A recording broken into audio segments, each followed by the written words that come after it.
Welcome to Center of Light Catholic Church. Hello everyone, welcome to Center of Light Radio. So I did this interview just a little bit ago. I decided I'm going to go to the store, make a quick run to the store. And there was this beggar sitting up leaning up against the wall, sitting down on the concrete. And he asked me for some change and I threw him 60 whatever cents I had in my pocket. And his name is Paco. And we started talking. And out of nowhere, he just started enlightening me about some principles. He started talking about the evolution of consciousness. So I decided to fashion all this together. And he lived down the street, kind of lived with whoever. Welcome to Center of Light Radio, Paco.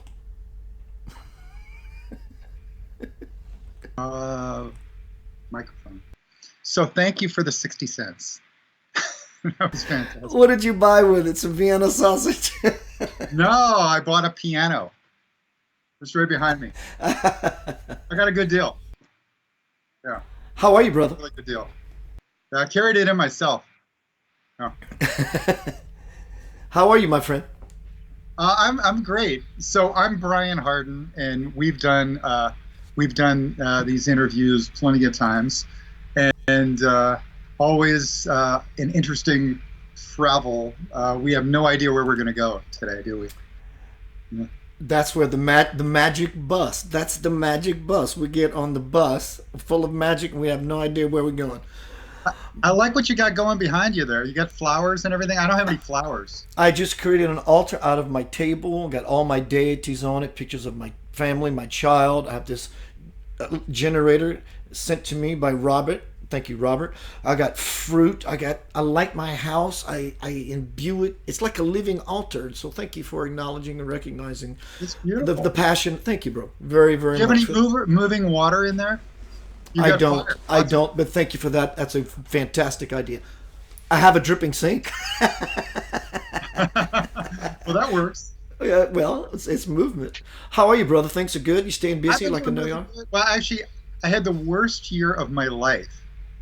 Which is fantastic because, what I talk to you about often is that every crisis is an opportunity to learn and grow. So this has been the biggest opportunity for me to grow, is this year of badness or weirdness or troubles, and lots of little troubles. And so I've made it through the troubles. And if you do astrology, I don't know if you're into that at all, but if you do astrology, you can actually check it out. For the past 6 months or so, most people have felt like they've been knotted up. And about the last 4 or 5 days, things have let loose for most of us. So if you've been having a bad time, I'm optimistic that you're going to have a good time starting now. That things are going to get a little bit lighter and you'll float a little bit. The heavies will come off you. That's kind of been a resounding theme for me lately, Brian. You and I spoke today, and I said, "Hey, man, you up for a chat later?" You said, "Absolutely." And so I said, "Let's go with this organic, raw. No, let's not preconceive. Let's not do any of that." And so I just said, "When?" And I said, "Now." But that's been one of my themes lately is right now. So right now is when. And as you just mentioned about what's been happening, we're not going to lean into the nonsense, but the major event, the current event that has taken place in the world. We woke up on August 10th and it's plastered everywhere. It can be a little difficult. You know, you and I and many people can play in the spiritual arena and say, I'm a very grounded individual. I'm not influenced by the world. But that whirlpool is beginning to spin, bro. I mean, it's beginning to move everybody. And so it can be a little challenging, sometimes goddamn scary, when some of this starts to just say, "Hello, you don't know me in this guise, but obviously I've manifested myself in this way that you can no longer ignore and deny." I mean, the world is getting intense, bro, isn't it? Oh, most definitely. Yeah.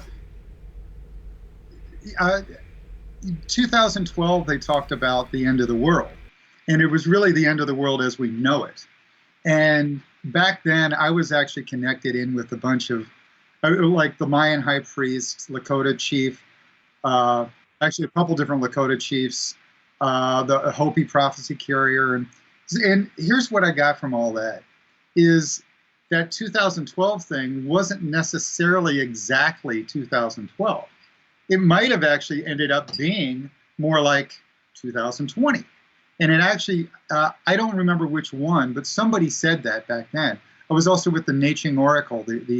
He's the oracle. He sees into the future and the past for the Tibetans.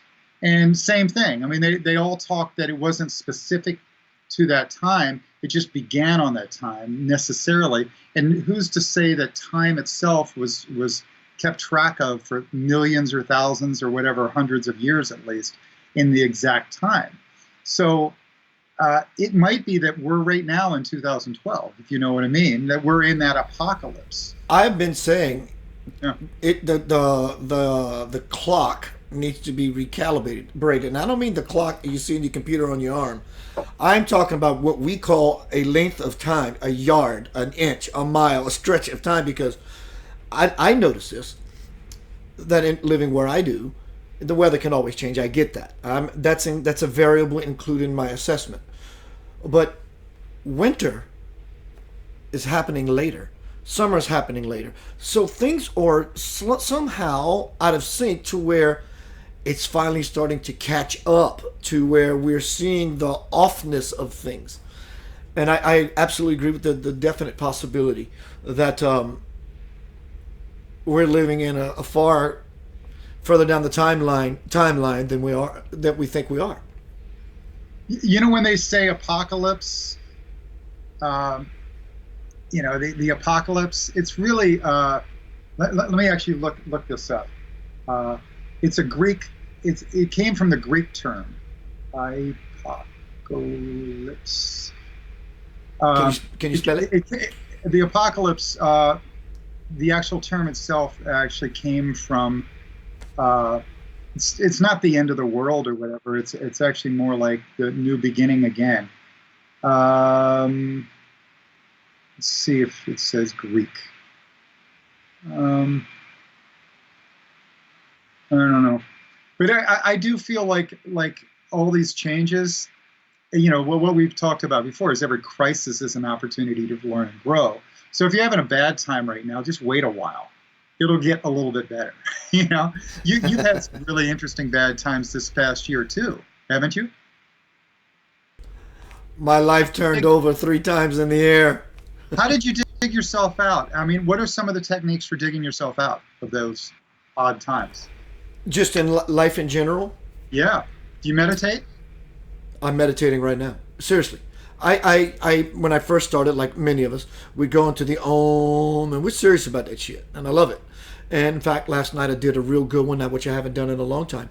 But Brian, I have learned, and I'm not saying that I can't learn or expand more by doing formal closed-eyed falling in meditation, but it's such a default nature with me because all day long I sit in this seat and I'm always internally reference bringing out, creating, tapping into source, creating these banners, lighting these candles, contacting people. So I'm always in that will, that power, that drive to bring about light through me so I can contact you and others of the light.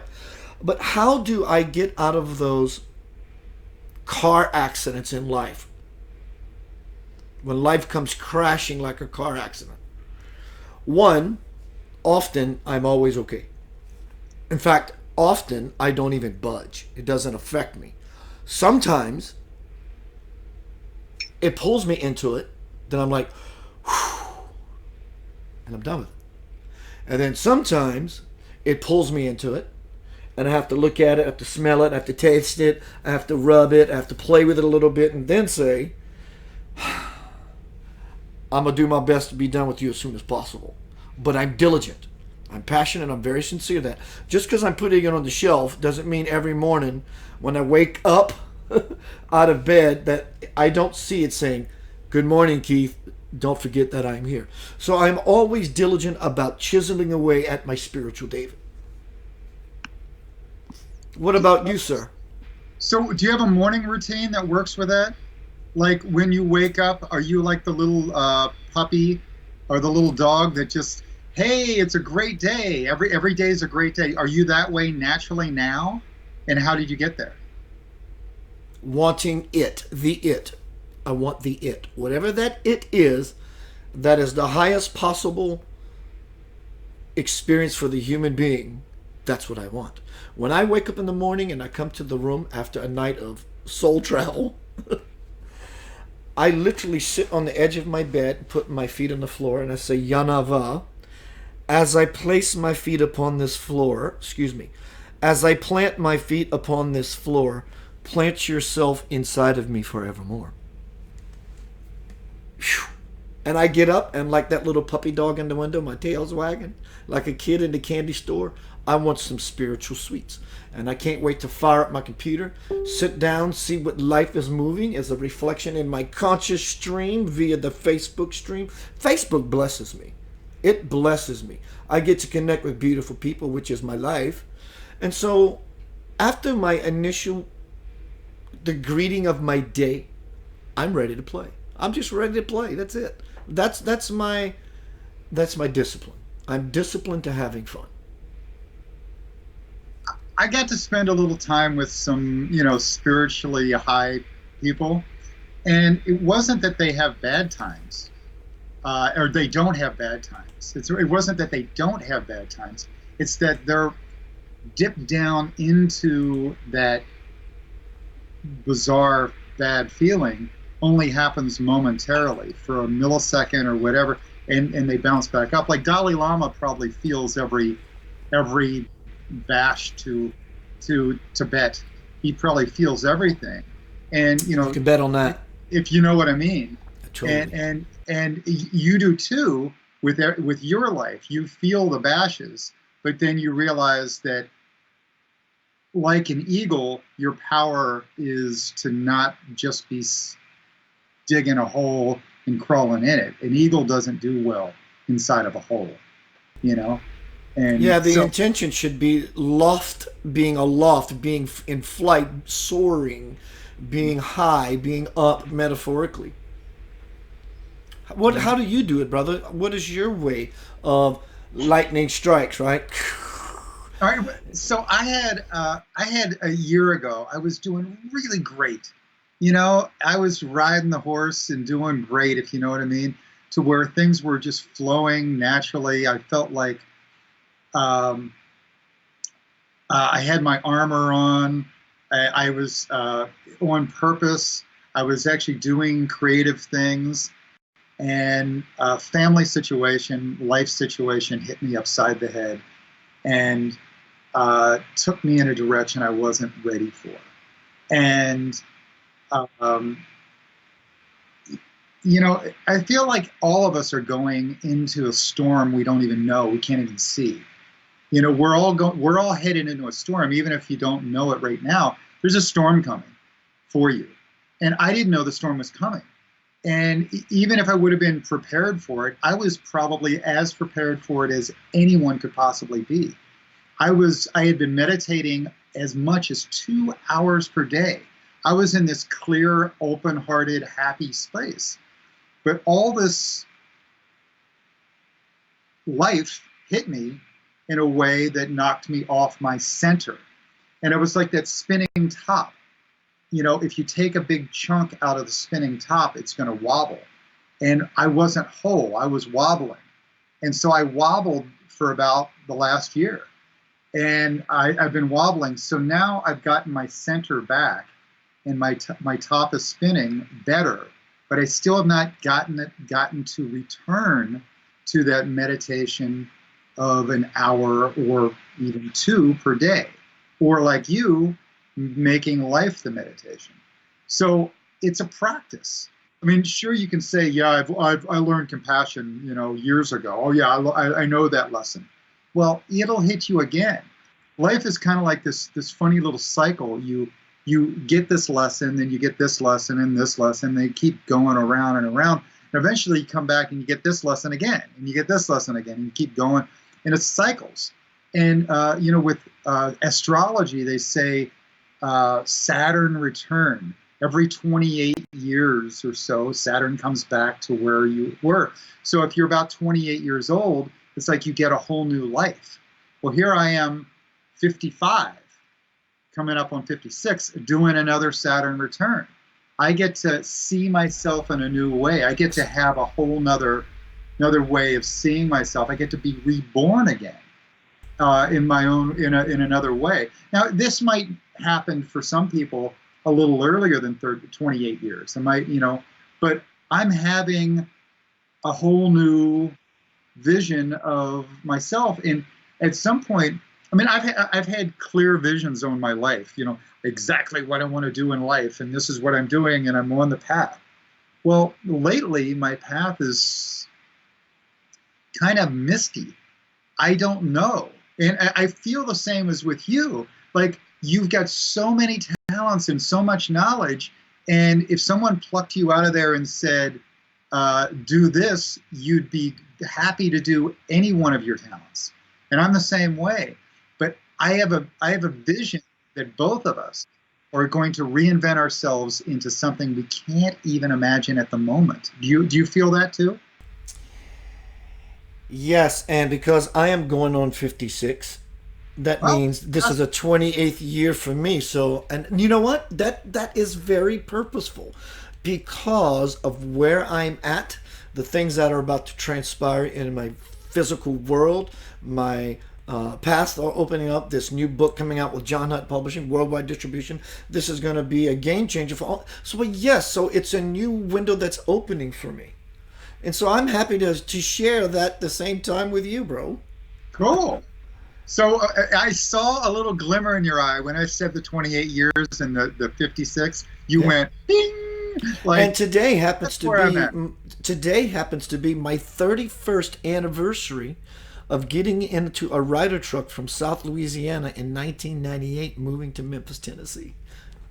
Wow, Right? wow. Yeah. I moved. I lived in Nashville. I live in LA right now, but I lived in Nashville for 19 years. I thought I was going for the weekend, and I thought I will never ever set foot in Tennessee again after this coming weekend. And I went there and had the greatest weekend of my life, and I didn't leave for. It was a 19-year long weekend. It was a lot of fun. I really enjoyed Tennessee. It was just a surprise to me, you know. Brian, you had mentioned that there's a storm coming. Winter is coming, y'all. And that doesn't mean doom and gloom. It can mean doom and gloom, and my guess is likely going to show up that way. Because no matter how grounded you are, no matter how spiritual and woo-woo we are, what happened on August 10th, nobody liked it. So there was no spiritual woo-woo in it, right? And so the storm is coming. The storm meaning it's an opportunity. I've recently heard this wonderful way of seeing things. Wherever something dark happens, something immediately inside of it or right next to it, light happens. It's the yin and the yang. It's the balance. So I understand when lightning strikes, if it hits you, that's your ass. But lightning can represent many different things, being grounded like a lightning rod. So, would you say that preparing, not out of fear of future, but just preparing yourself spiritually, diligently, just to become a better, greater, whole human being, is sort of the umbrella that protects us from such storms? And somehow the rain changes. It's not like this beating down rain. It's like the heavens are raining, REIGN. It's bliss on you because you now have you're like, you plan it like Peter, like a lightning rod. And around you, the storm can gripe and moan and groan all at once. I have compassion, yes, I do. But I'm most effective when I'm not attached emotionally to the world, which is made up of Maya, made up of illusion. So um, there's no preparing uh, for anything except for to know that you can be resilient. If you've had a bad time in your life and you're still here, you're resilient. You know, they say if it doesn't kill you, it makes you stronger. Well, if you stress out a plant and then suddenly start watering it again or giving it sunshine again, and then suddenly feed it, it actually comes back stronger. And the same thing with us as a body, as a mind, and certainly the human spirit is the most resilient of all. Because if you ask your mind what to do, your mind will calculate it. If you ask your body what to do, it'll respond immediately. But if you ask your spirit what to do, sometimes you get the strangest answers. Your spirit will sometimes take you on the adventure. So be careful. Don't ask your spirit unless you're ready for it. Take you on an adventure of suddenly you're living in Memphis, Tennessee. Suddenly, and you did it overnight. There was no plan. There was no. I had no knowledge to that very day. Yeah. I heard, "What are y'all doing here?" I thought we were going on the road Friday. They said, "We're moving to Memphis, Tennessee. You coming?" Okay. Okay. I said, "Let's go." So that's life, and so your spirit, your soul, will sometimes give you those zigzags and take a left turn. So if you want to live in a safe mental world, don't talk to your spirit, and that's what most people do. They live in this safe little cul-de-sac box, and everything's safe, but they don't ever grow. There's no growth spiritually. There's no growth mentally. There's no challenges. They've got plenty of money. They've got the nice little cul-de-sac and all the nice little neighbors and everything. Their biggest problem is someone dented the side of their car with the grocery cart. Ooh, that's a big problem. But what happens is when you say, "Spirit, bring me some new lessons," your spirit will send you to Memphis, Tennessee, and suddenly you'll be broke. You'll lose all your gear. The band will break up, and whatever. And then you'll be on to some new lessons in life. And that's how life is. Everybody's got a storm coming, and it might be health, it might be wealth, it might be the opposite. The storm might be that suddenly you win the lottery, and oh, great, I'm a billionaire. Well, that becomes problems too. There's problems within everything. Success brings problems.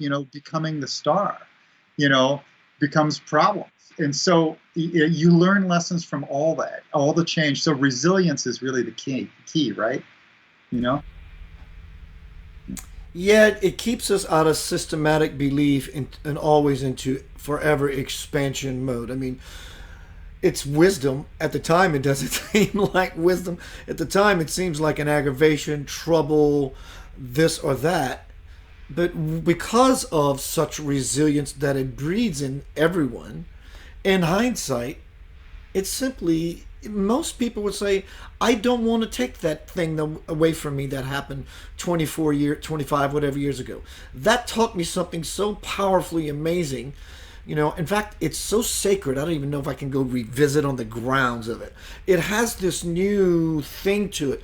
For example, the relationship that broke up when I left to come to Memphis, Tennessee. I looked at the girl and I went, I'm sorry.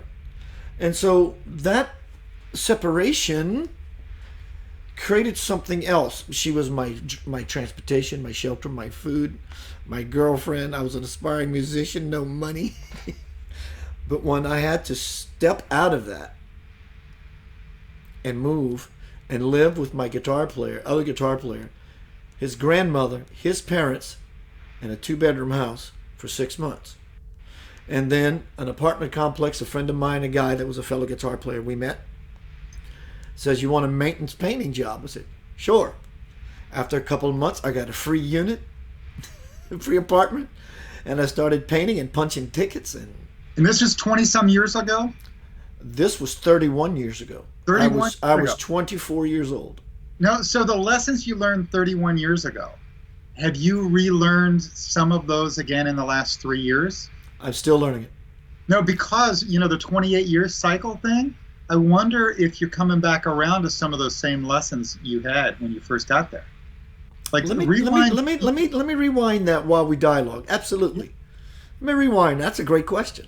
Yeah, That's a because phenomenal question. it's funny how lessons go in life.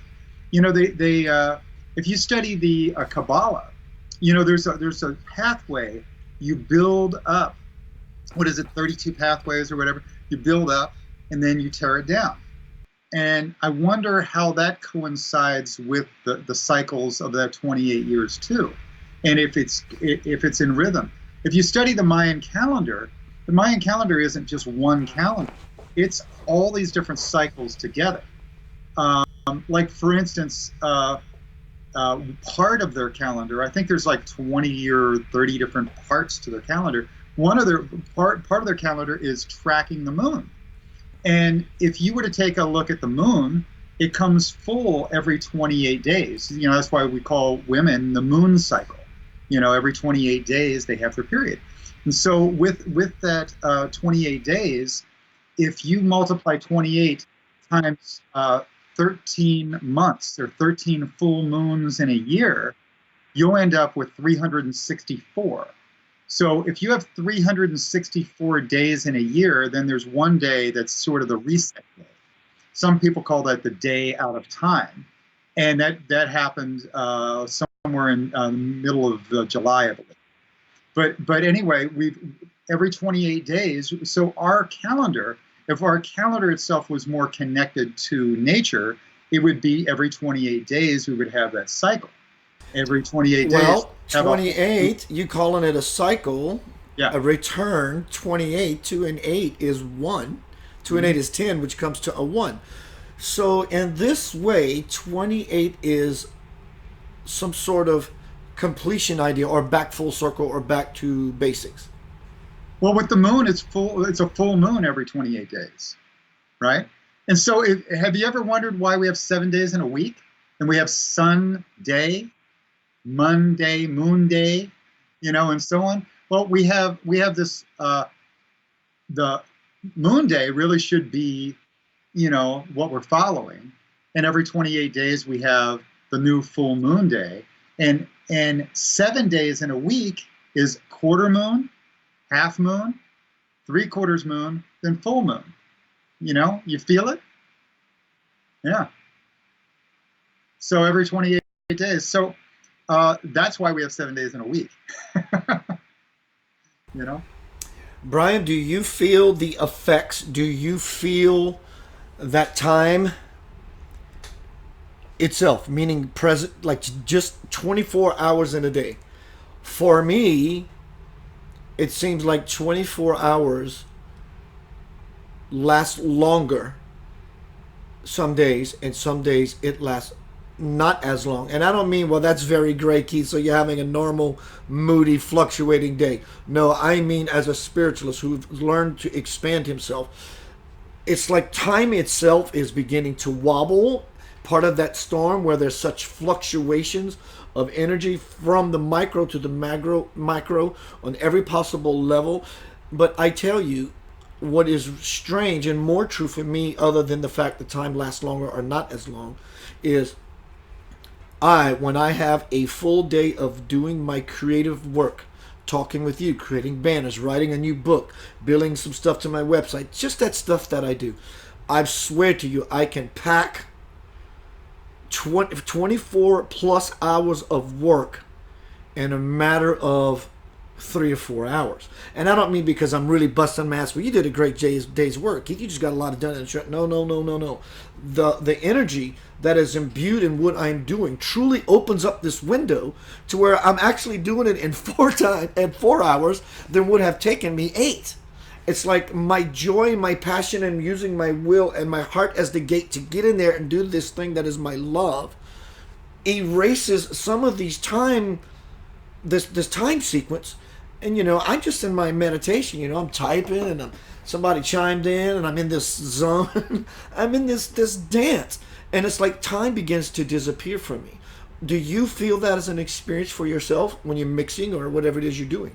Oh yeah. Well, when you're connected to spirit, uh, things can take over. I accidentally took. Well, I did prayers, got a big wad of money that came in, and that money allowed me to edit a film. Except for the film I needed to edit, I only had 7 days to review all the footage, which was over 150 hours of video footage, and then edit the film from that 150 hours of footage. Well, I don't know if you do the math. There's not 150 hours in the week, and I had a week to do it. And for some reason, and this was a film I made for the Dalai Lama, we ended up editing that film in 7 days and then hand delivering it to the Dalai Lama the following day. And I had only seen little portions of it. I don't remember editing it. I remember my hands being here and here, and I just stared at the screen and I let spirit edit it. I don't remember doing it. I do that with music sometimes. I used to push myself beyond the levels of reason when most of my time in Nashville, to where I wouldn't even feel like it was appropriate to start mixing until like after midnight, to when everybody else was sound asleep and the whole world was quiet. Then I could listen. I could bring in the energy. I do that with music sometimes. I would tune in, and my hands would move, and I would mix a day's worth of work in a few hours or 4 hours or so, and the sun would start rising, and I would be done with the song. And it's like, how did you do that? Well, I do that by connecting, by allowing it to come in, and part of that is sleep deprivation too. I used to push myself beyond the levels of reason for sleep deprivation. I only occasionally do it now. Where Thomas Edison used to do that. He used to hold these metal balls in his hand, and he had this special chair built with these arms, and where he'd hold the balls, and then underneath where his hands were these metal plates. And so he'd sit there and push himself beyond the level of reason to where he was so sleepy, yet that his brain would slow down to theta mode, or even delta mode, but it's slow way down, and to the point where he was almost asleep, and that's when spirit could talk to him the best. And when he'd fall asleep, his hands would relax, the balls would fall, and go bang and wake him up again. And then he'd pick the balls up and do it again. And Thomas Edison, if you really review, he had hundreds or maybe even thousands of inventions. Well, he didn't make those. He didn't sit there making these inventions. What he did was he brought in spirit, allowed spirit to come in, and he asked spirit, how do we do this? How do we fix this? How do we solve this? And spirit would give him the answer, and then he would just take the answer and tell his group of hundreds of engineers how to do it. And then the engineers would actually make it physically happen. He would own the patent, but the engineers would actually do it. And spirit, it was just the connection between spirit and the engineers. That's what he did. And so we can do the same thing with music, or with art, or with science. I have a scientist friend who does that. His greatest invention of all time came when he was not caring. He was just letting things flow. And he's a spiritual guy, but he also was just let it all go, and it came. you know. Many years ago, I just got finished doing a sound check with the band I was playing with, King's Trio, phenomenal band. Bass player, Starship, drummer Hank Williams Jr. My point is, the caliber of musicians that I was playing with at this period of my life was just crazy. Vocals, we had a power vocal band, Crosby, Stills, and Nash. The band was surrounded. That the whole gig was about the vocals. Anyway, we just got finished doing a sound check, and Sai Ma, who happens to be a disciple of Satya Sai Baba, he personally brought her up. She was doing a talk at one of the local Unity churches. Took 22 minutes to get there. And I had to leave just a little bit early because I had to get back to the gig. Took 22 minutes to get there. On the way back, it took 8. Took 8 minutes. We were so in this hyper fertile, no time field. All of us in the car. It was like this buzz, this silent joy that was just like the motivating factor. I mean, Brian, it was truly like lifting us up and then dropping us back to the gig where, we was going to start playing. Yeah. And it was very real. It's not something we were sitting there and go, guys, did y'all notice something kind of weird? No. This was like a what the? Yeah. And so we have this ability to monkey with time. And hence the title of the show tonight I just threw together is When? Now. Where now? Right now. What else is there? So are you familiar? Are you familiar with the story from the book Be Here Now? It's been years, bro. Okay, so Ram Dass. In fact, he's coming out with a movie now, a whole nother movie. He's making that with a friend of mine named Jamie Cato, who made a series of films with Duncan Bridgman called One Giant Leap and What About Me. I was able to help him on What About Me. We interviewed Eckhart Tolle and Deepak Chopra, and anyway, those two films, the number one, Giant Leap, and What About Me, are amazing films. The editing was fantastic, and then this new film is with Ram Dass. And so Ram Dass, years and years ago, before he got the name Ram Dass, he went to India, and he arrives in India, and he looks around, and there's this really tall guy that is like 6'5" or 6'6", and he's got long blonde hair, dreadlocks, and he's from California, and his name is Bhagwan Das. In fact, Bhagwan sang on my last album, and what he said was, "Be here now." His beautiful big voice, right? So Bhagwan Das is younger. He's like a hippie, crazy kid, and this would have been the late '60s. The Beatles were going to India and so on. So Ram Dass had a bunch of acid, and he was going to go give it to the guru, and said that the acid was that he was a scientist, LSD. He was Ram Dass, was Albert or whatever. Anyway, so he wants to give the acid to the spiritual guys, but first of all he has to get there, and so he says to Bhagwan Das, take me to your guru. Let's go. And he was in a hurry, and Bhagwan Das kept turning to him and saying, "Be here now, and be present." And there's so much to learn now in everything you see. Just be present in everything you see, and be aware. Take it all in. And so that was the lesson. He kept repeating, "Be here now." So he gets to the guru, same thing.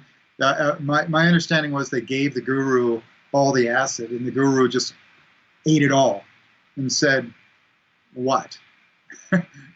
No effect, because like this is a play toy, The spirit is much bigger than what the body can, deal with. And yeah, he's definitely vibrating way beyond any frequency level that this supposed LSD is. In fact, he's at the level of where LSD is created. He is already living in that bliss. How can how can it affect him? Yep. Are you familiar with? By the way, Arthur Blessed, or do you know who Arthur Blessed is? No, I'm going to look him up right now. Oh my God! Look him up. Watch a movie. It is. Please write this down, Brian. And everyone, if you want a Christian, this man, oh my God, he's such a beautiful man. Look up Arthur Blessed on YouTube. Arthur, Arthur, Blessed, Blessitt, I believe. And his movie is called. ITT, yeah. The He movie is is called. 78 years old. Yes, the movie is called, I think, The Cross. And look, make sure you add full movie, The Cross full movie. You will not be the same individual after this movie. That being said, if anyone has Gaia TV, get on Gaia TV, and if you forget, send me an inbox. I'll be glad to send it to you. Get on Gaia TV and look up Samadhi. Watch this series, but especially episode 2, Samadhi. SADMADHI, Samadhi, episode 2. One of the Brian, I'm going to push it. Probably the best documentary film I've ever seen. But have you seen One Giant Leap or What About Me? No, please send me the links. I'd love to. All right, they're older.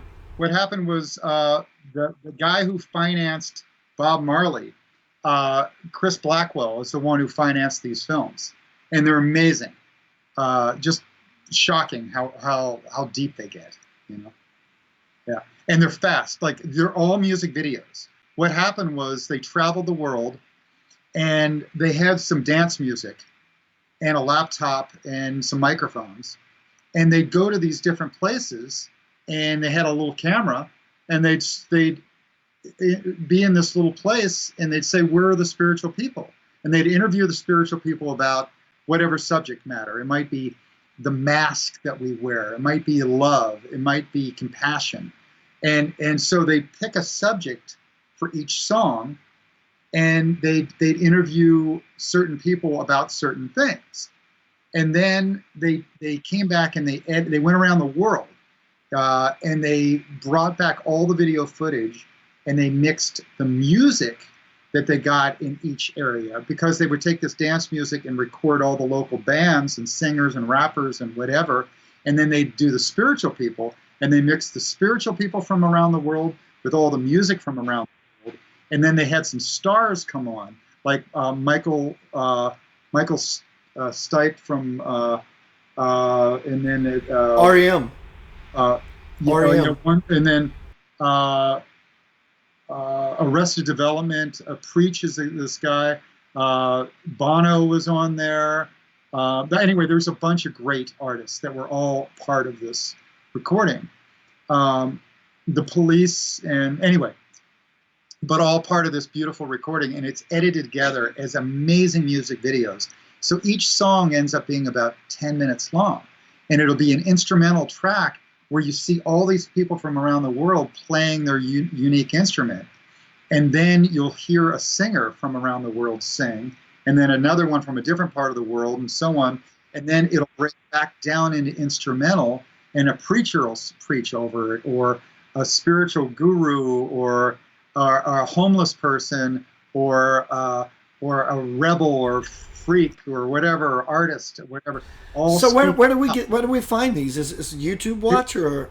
Yeah, I think it is on YouTube. It was called the number one Giant Leap, and then the second film was called What About Me, and now this new film is with Ram Dass, and it's coming out right now, or soon. It's probably going to be on Gaia. I wouldn't doubt.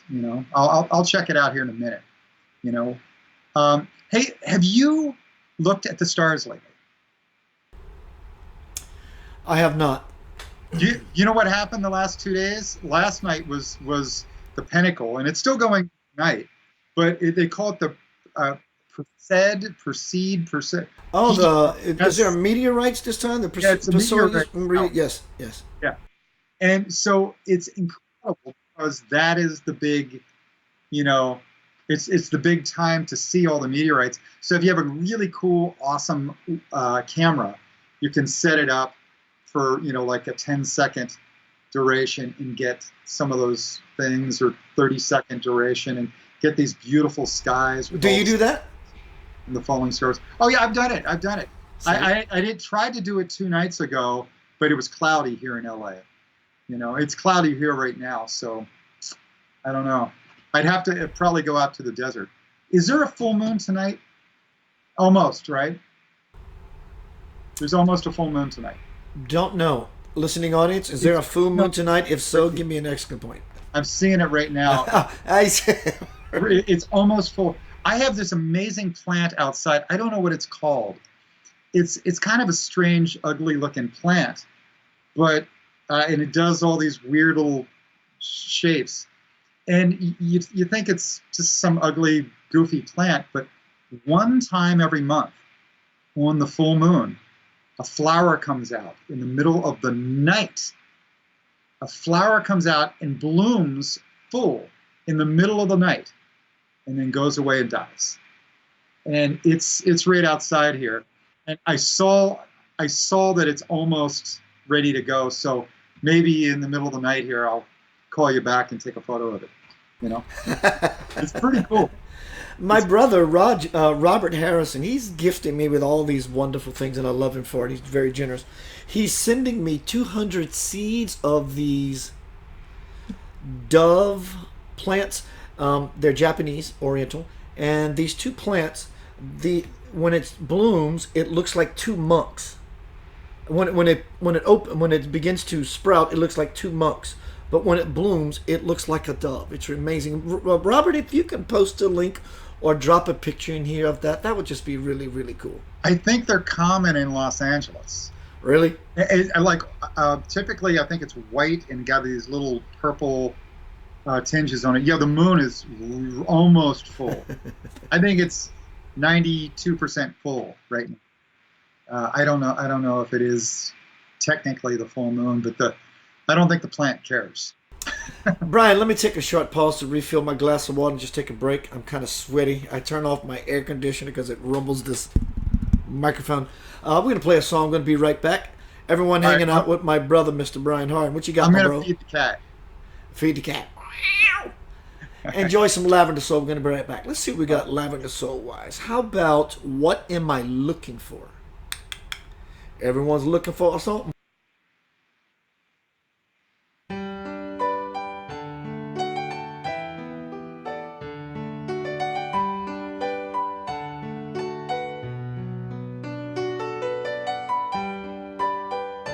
Yeah, you can order.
look inside.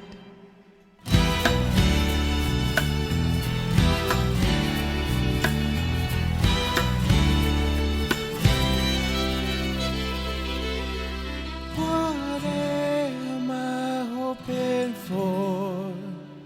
A better world, is there a cure? What can I do to help the score? I'm at a loss, I'm just not sure.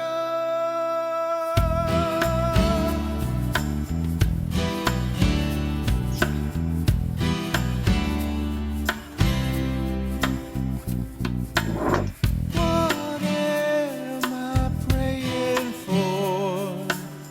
To see the light around the world and the people's love restored. Peace on earth, of this I'm sure. Where do you go to find your answers? There is a place you haven't tried. Your search for love is taking chances. Have you ever thought to look inside?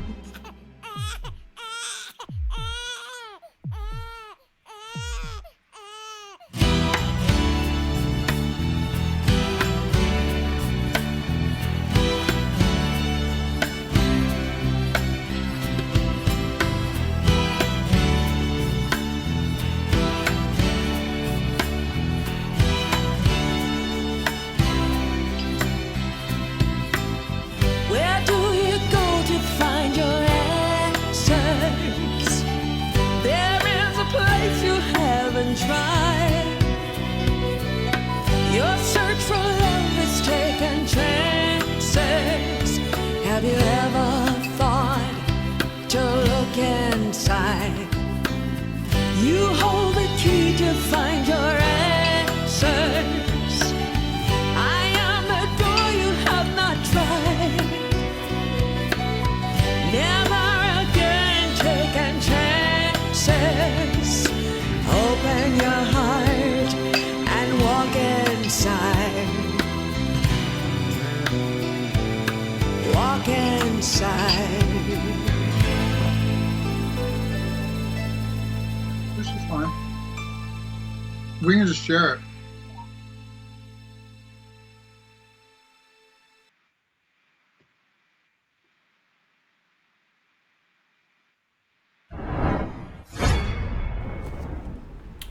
Welcome back to Center of Light. I'm going to try psychic prediction. I'm wondering if Brian Hardin's going to be eating something. I got some blueberry.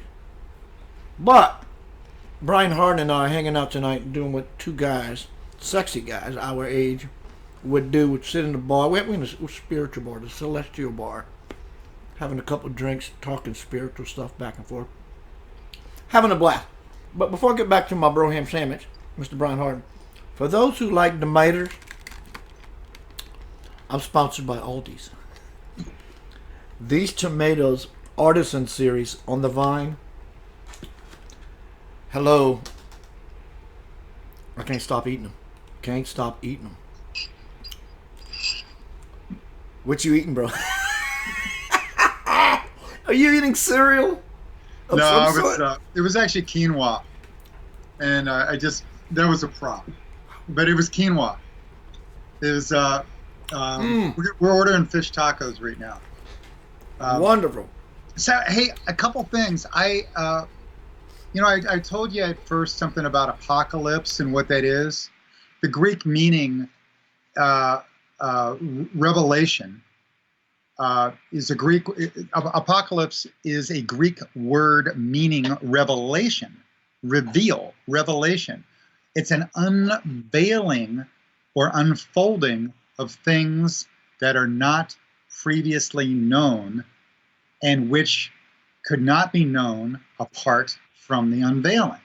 And so that's exactly what you and I have been talking about so far, is that it has been feeling as if things are being revealed or unveiled in ways that we couldn't have predicted.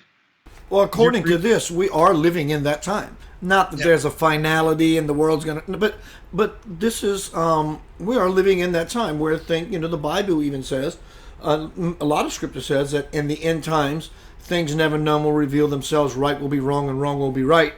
So, in my work, Brian, it says that this was in 1996 that a vessel this.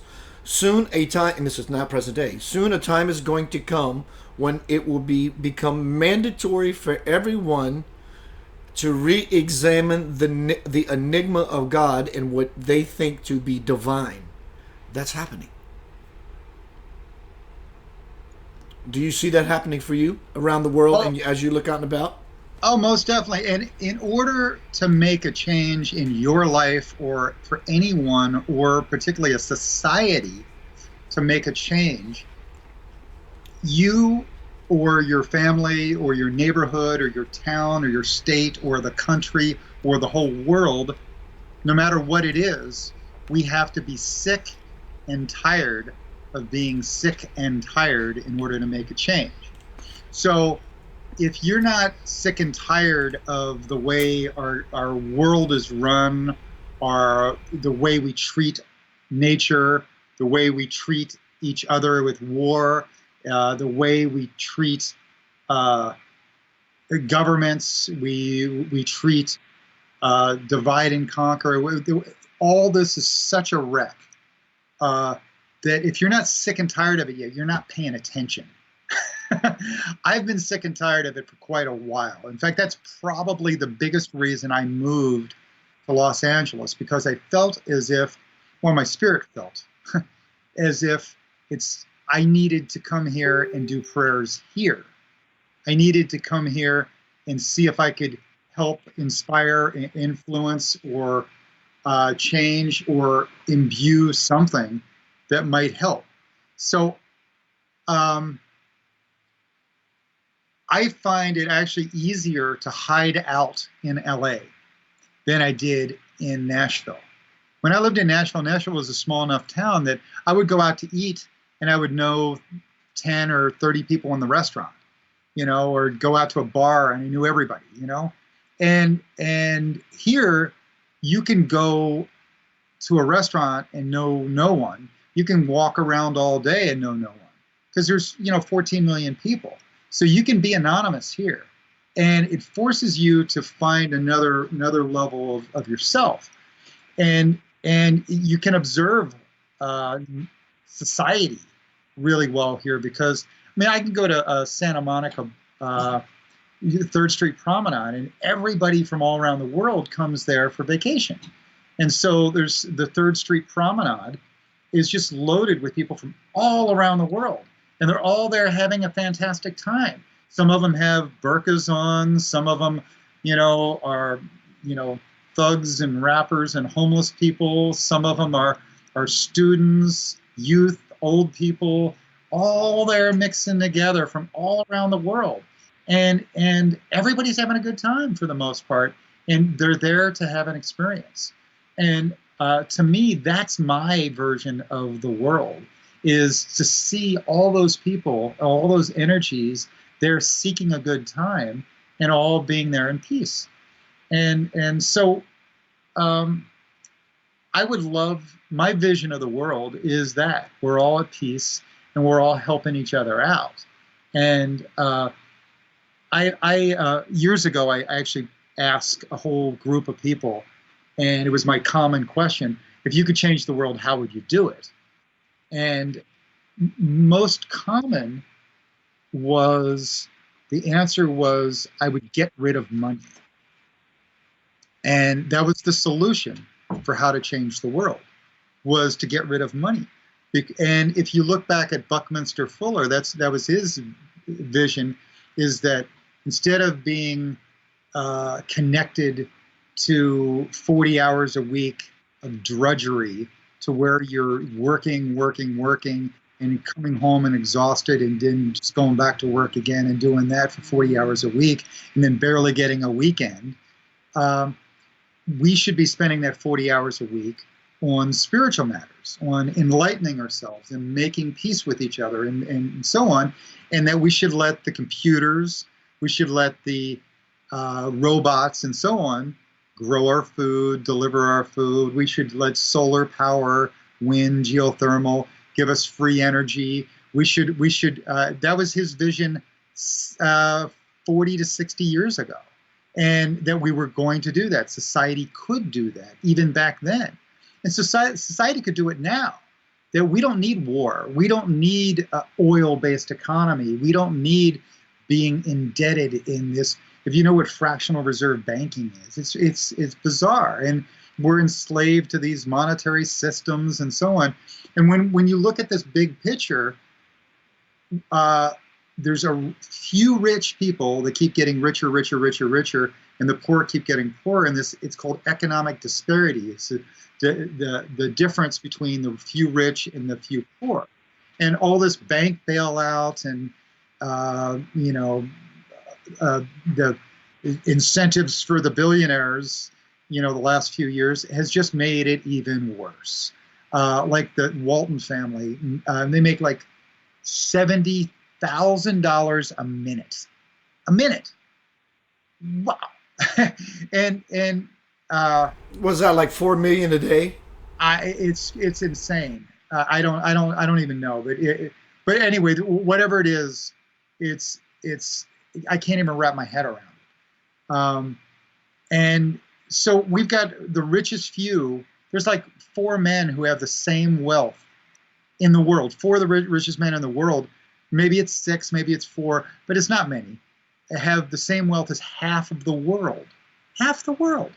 And so this monopoly board needs to be upset. And money itself needs to be reset. And we as conscious beings need to love one another and do for another. So there was a Mayan scholar named Ian Lungold that I studied back around 2005. He died before 2012, and he talked about that money, when money went away, it would be replaced by appreciation, thank you, gratitude, and working yourself to give to help others. And when it becomes popular that we all give, no one needs. And you see tribes that are like that. There were tribes throughout the world that didn't have money. They didn't need money. Everybody was taken care of. They didn't have the poor. Everybody was taken care of, and they took care of each other. Have you ever heard the word Ubuntu? Ubuntu, yeah. Ubuntu, or I don't know how to pronounce it, but it's like take care of the tribe. And we, human race, is a tribe. We're a tribe, and we're not taking care of each other. We're in this competition, capitalism competition. And if you study Darwin didn't talk about competition as much as he talked about cooperation and love.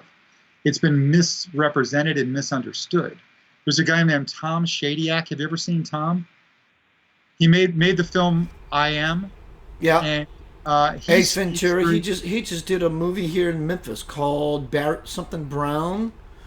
Brian Brown, the story of Brian Brown, something about what I don't remember. But he actually lives in Memphis now. Or Wow. has a house here. Wow. As of recent. What Tom made a whole series of really successful films with Jim Carrey, and he found himself to be a millionaire, and he realized, I'm not happy. I've got these huge mansions, but it feels like a prison. I'm not free. I don't have a community. And everybody looks at me as like a dollar sign, and I'm not. He didn't feel real. And so he sold everything, all his mansions, everything, and he moved into a trailer park overlooking the beach, right there at the beginning of Pacific Palisades. Beautiful trailer park. I mean, it's the pimpest trailer park there is, but it's still just concrete, a dumped out trailer, double wide trailer, not very big, and probably $100,000 trailer. And he got rid of his $1 million houses, and he got this little thing and he's got ocean air. and he went for that, and he rides his bike, around. So he a brilliant guy. But anyway, he made this film or I Am, and it was because he actually had this awakening. And it's another film you should watch. Does he actually talk in any of these movies, or is there a story about how he awakened as or was that the event when he started looking at his life and everybody saw dollar signs? Was that the awakening, like, this is just not what I am? So there you go, I am. Oh yeah. I guess answer my own question. Well, actually, I just found the video. I would love you to see. It's by Uplifted Life, Tom Shady AC. Shady, SHADYAC. And Space it's called Okay. Compassion-Based Economy. And he speaks, once again, about loving one another and caring for one another, and that creating that tribe to where we take care of each other. And I'm ashamed at our society that we abandon the poor. We abandon the needy in other ways, disabled, elderly. We abandon them. Like, they're talking, let's get rid of Social Security and Medicare. Like, what? We're the only country in the world that's at the level we are, first world country, that doesn't have health insurance. We're the only one. And if you look at all the, we call it lobbyist. It's really payola, a lobbyist. If I can take you out to dinner and write a check to your thing for $1 million, of course you're going to vote my way. And my way is for the corporations, And so, these corporations for health care and insurance write the bills, and then our politicians pass them without even reading them. 1,400 pages of stuff, and they pass it without even reading any of it. And what's in that 1,400 pages is payola for the corporations. So, we can do better. We can demand better from our government. I personally don't think government is actually needed throughout the world. I don't want a one world government. I don't want any government. I want less government. I want our local governments. I'd want my tribe or my community or my town or my state to be more in charge than some big brother, And, I'm sure you do too. Like, if there was a community in Memphis of musicians, you would live there. You would be, meaning you'd live in that community and make music all day, every day. And when I was in Nashville making music every day, I didn't pay any attention to any part of the world but that little neighborhood. And I was in bliss. Have you felt that way with Memphis? Been in bliss with the music community? People say there's a lot of racial tension here. I don't buy into it. Now, if I lean into your idea, then I can say, I can see what you're talking about. It doesn't affect me. I live in a predominantly, and I'm going to say it, black neighborhood. I do. When I go to this grocery store, that little store in the corner, I don't go into there by the attitude that I live in a black neighborhood. I get out my car, I'm like, what's up, my friend? Open the door. After 6 months of seeing a guy or a girl off and on, because we cross paths every time we just happen to be at the store together. What's up, dog? And we just have this grand old time. So I don't see that. I don't experience that. It's not there for me. And people say, yeah, but don't you know? You understand. That's why you're constantly moaning on and droning on about this problem that you have unresolved. But so, Brian, we look out in the world, and it seems so common. I think, like you, everyone has a vision of heaven on earth. Everyone wants fossil-free transportation. Everyone wants this and that. And, of course, it comes back to us to be responsible. We come down here, we say we're light workers. God, literally, God damn. How much light work do we have to do? The light work is starting to get heavy. How's that for a paradox? The light work is starting to get heavy, bro. Well, we get on Facebook, and Facebook has algorithms to help change your programming. TV, they call it programming for a reason. Television programming for a reason. They program your mind. And I don't know if you've noticed, but over the last few years, Facebook itself has gotten way more angst-ridden, dividing, and full of judgment. And same as television. You know, there's the blue side and then there's the red side, and they keep us divided. And, oh, it's their fault. No, it's their fault. And realistically, none of us look up at the few billionaires in the world and say, what's going on? There's 4 guys up here, or 12 guys or whatever, that have got half the money of the entire world. Half the money in the entire world. So how is it that that's going to be, how's that going to work for the rest of us?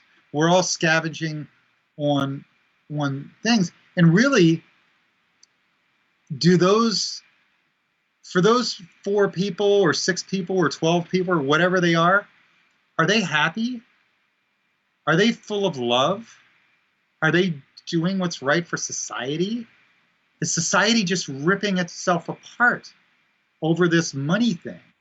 You know, if you're stressed out, your stress usually comes from money. You know, I need more of it. You know, I'm in debt. You know, I got this new car or new house, but I'm in debt. And if you study how money is made, fractional reserve banking, it's a scam. It's so weird. And yet our societies have accepted that as the norm. And what it does is keeps us all scrounging and the few getting richer. And, you know, obviously real estate, they call it real because it is real. It's something that matters. Money used to be based on a gold standard. Well, we took it off the gold standard in 1972. Nixon was the last one to put the nail in the coffin there. And so we don't have real money. It's not based on oil. It's not based on gold anymore. It went to an oil standard, which they just print it. They just print it as they need it. Yes. Well, they call it consumer confidence. Right.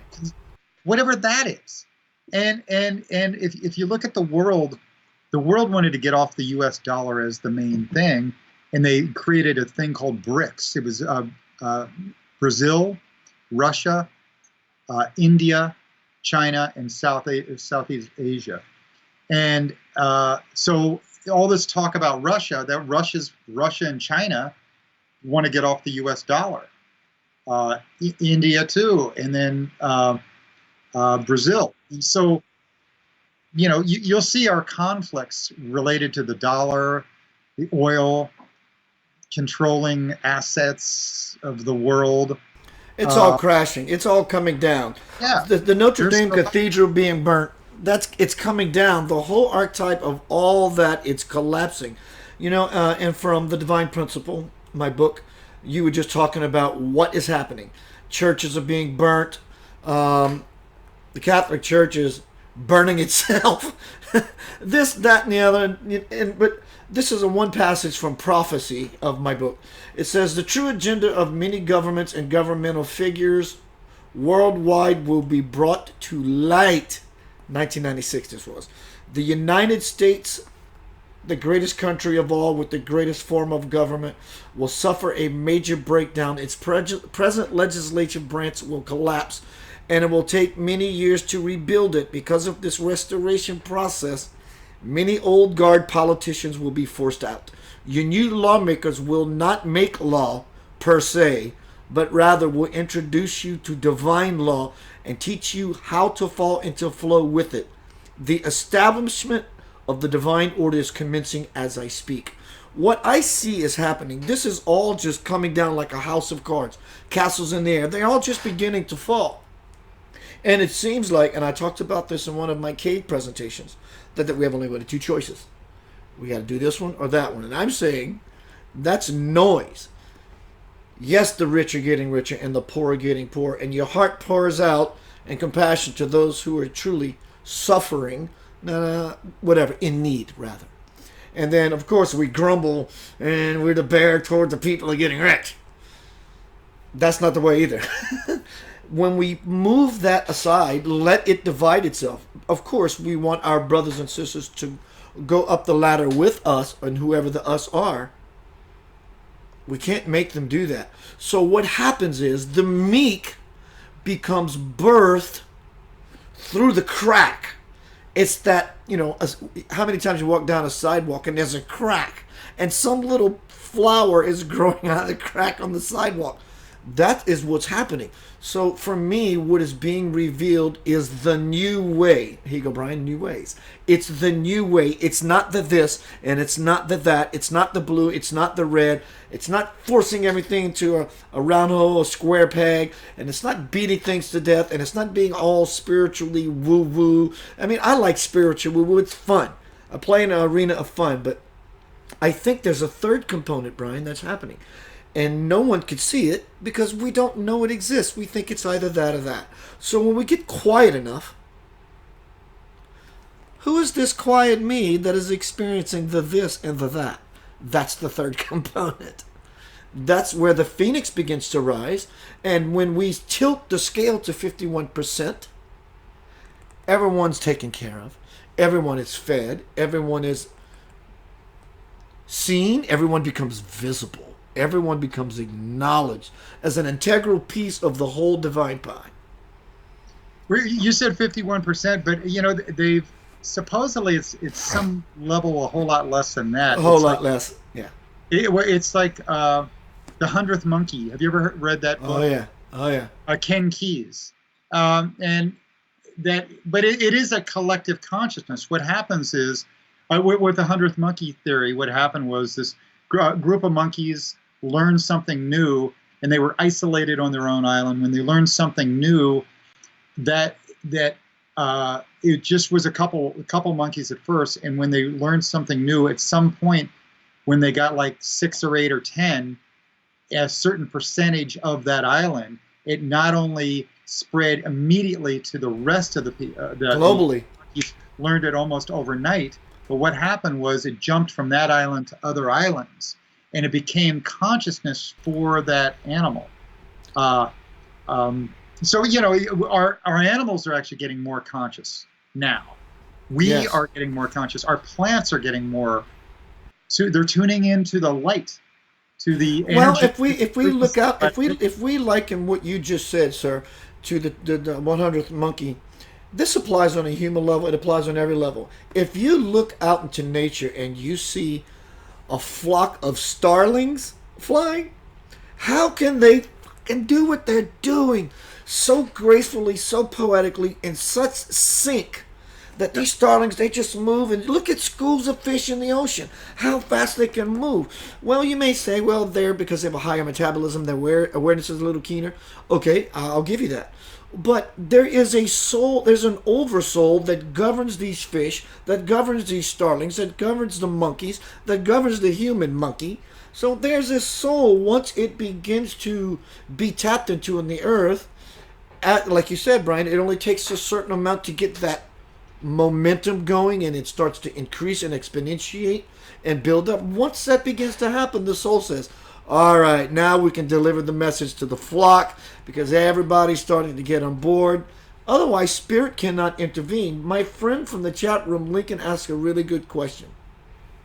So, Keith/Brian, what are they going to do with us once they realize we can't be controlled? Let me answer that first, and I'm going to pass that baton to Brian. That's already happening, bro. They have realized we can't be controlled. It's like you're hanging on for dear life, and your finger comes off the cliff, and your finger comes off the cliff. They're losing the grip. And so that's why the antics, the theatrics, are getting greater. They're trying to stay in that comfortable chair as long as possible. But trust me, Lincoln, when I tell you, they know it is inevitable. They know. They don't care about acquiring spiritual heights, they want earthly thrones. And they are okay with reincarnating over and over, staying on the wheel. They don't care about that. They like the yachts, they like the lobster, they like the steak, they like all. I mean, look, don't get me wrong. I like good food. I like wealth. I'd love to have me a yacht so I can turn around after a month of using it and sell it and doing something really phenomenal with my money. But they have all realized, my friend, it's done. It's done. They're just playing the game as long as they possibly can through diversion. Brian? I agree. But you know, we talked at the beginning, you've got to be sick and tired of being sick and tired in order to make a change. And what it is, America, we think, oh, we're number one. We're number one. Yeah, number one at everything. Well, if you really type in on your computer what we're number one at, we're number one at debt, guns, and bombs, making war, you know? And we're like 16th in education and like 14th or less in healthcare. We're actually number one in incarcerated, you know, even more than China, I believe, or something percentage-wise. But, you know, so we have got to get sick and tired of being sick and tired. Well, our society, our whole society, and it's not just the United States society, it's the society of the world.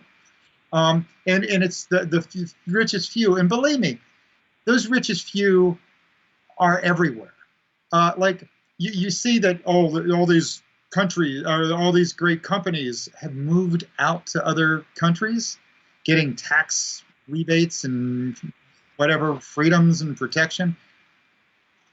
It's a world economy for those handful of super rich. I mean, even Donald Trump makes his "Make America Great Again" hats in China, I believe, or something. You know, it's actually comical. You know, but we've got to all get sick and tired of the richest few controlling that society and the programming that goes with it. So our television and Facebook and Twitter and everything else, all these storms of whatever, they're now controlled by computers, AI, robots, the programming on TV, fear, fear, fear. They can show murder hundreds of times a night, but they won't show making love. I don't mean sex, I mean love. I mean like making, like loving one another, connecting. There's no connection. And so they'll show murder, that's okay, you know? And so we've got a crazy society. It's just, and so you've got to be sick and tired of being sick and tired. So the reason I got the book out was, it's like, you know, this is the platform. And we're pushing this book across the platform. And as it pushes, it keeps getting further out towards the edge. And there's a point where, you know, that edge right there, that it's 50-50. It's right on that little cusp. And it's like we keep pushing. You think you're not going anywhere. Push. And all of a sudden, bloop, it goes fast. So I've been praying for that fast. No kidding. About 2005 is when I was expecting all this to happen long before now. For the evolution of humanity, for society to change, for us all to awaken, for me to be able to say I love you to everyone and them not to look at me like I'm a freak, and for me to spend my day on spiritual matters every day and not on trying to make enough money to go buy a sandwich, you know, or pay rent or whatever it is, but instead to work on bettering all of society. So the way we treat, can I go off for a minute? You don't mind? All right. So there was a group called An Alliance for a New Humanity, and it was Deepak Chopra was part of it, like around the year 2000. And I was doing media for him back then. And this group called An Alliance for a New Humanity got together in like Costa Rica or something. And there were thousands of people, and they all wrote down all the problems of the world. And there were thousands of problems, and they took all those thousands of problems and they put them into categories, and then they put the categories into other categories until they came up with these four problems of the world. And here are the four problems of the world. Ecology, economy,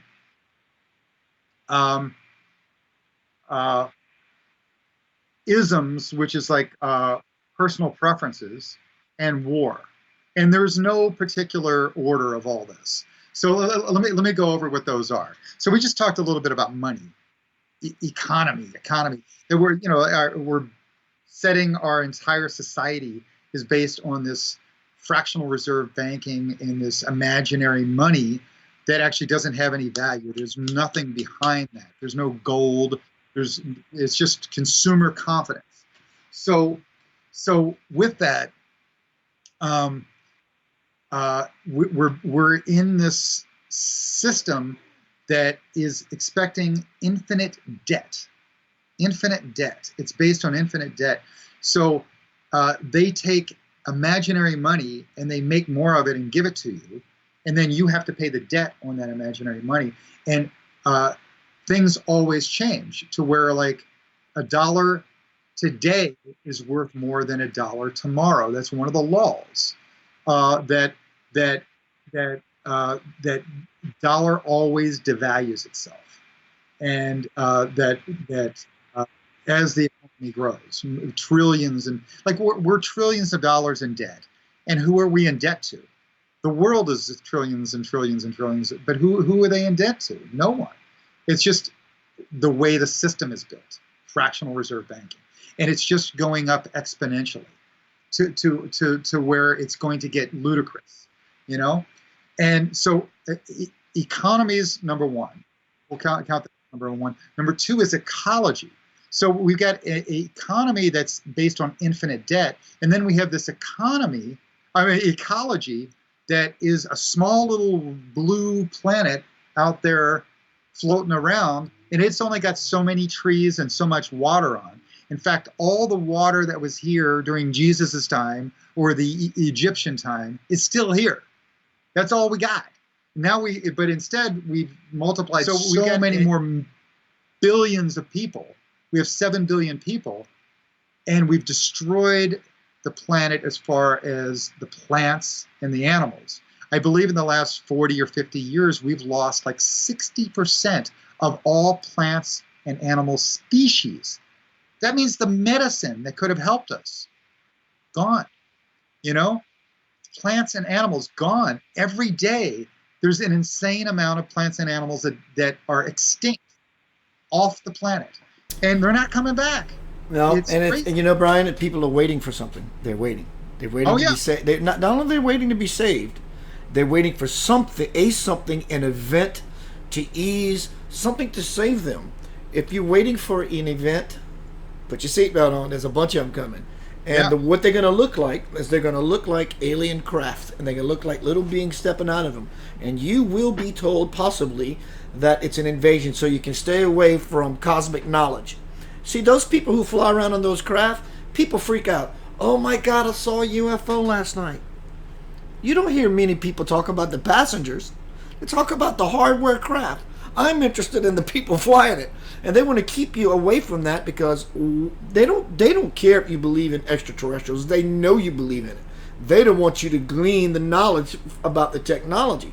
So it's going to show up as aliens. I don't like that word, extraterrestrials. It's going to show up like celestials. It's going to show up like many things that can be scary. But understand, via ignorance, you might be overlooking something that is very beautiful. That being said, something that could be very, very beautiful in appearance can be a detour, diversion. So it's required of you.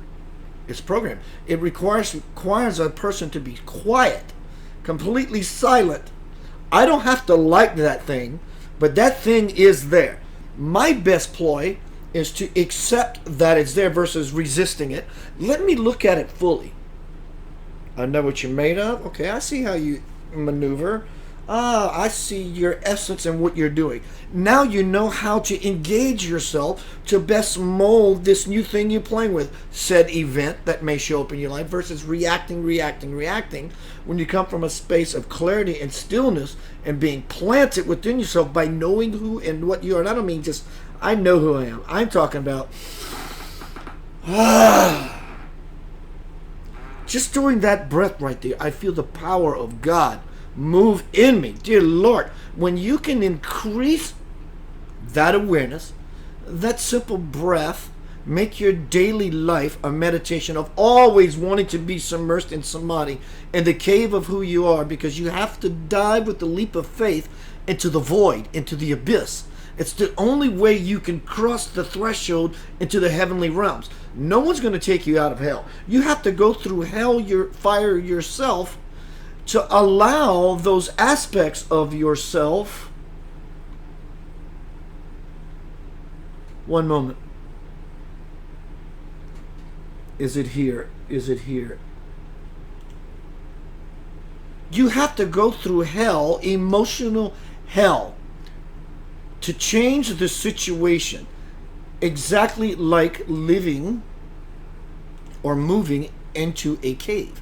You have to go into the darkness of yourself to find out what is unconsciously bothering you, to illuminate that aspect of yourself. And guess what? All those bad people that you're pissed off at in the world around you simply go away. And if they don't go away, it's okay, because you're at peace. And because you're at peace, I watched this movie the other night, Brian, with Nicolas Cage called Next. And at the beginning and the end of the movie, he said, the future changes simply by looking at it. Simply by looking at the future changes. So in order to change what seems like a very doom and gloom, grim future, you have to ask yourself, am I seeing like this, or am I truly seeing? How does a person truly begin to see? Stop believing shit. Don't believe shit. Bring yourself into a place within inside of yourself that you know something for a change. No one else's path is going to help the 7.6 billion other people. You have your walk, and your walk is inward. Inward is upward, upward is forward. Inward is upward, upward is forward. Outward is downward, which is backward. And it's yum or yuck. There you go, Brian. There's your lead in. Yum or yuck. Thumbs up, thumbs down. It's really your choice. And again, I like inviting a third component. And that third component is not the this nor the that. So it means, well, God is infinite, so there's infinite potential everywhere. It's everywhere.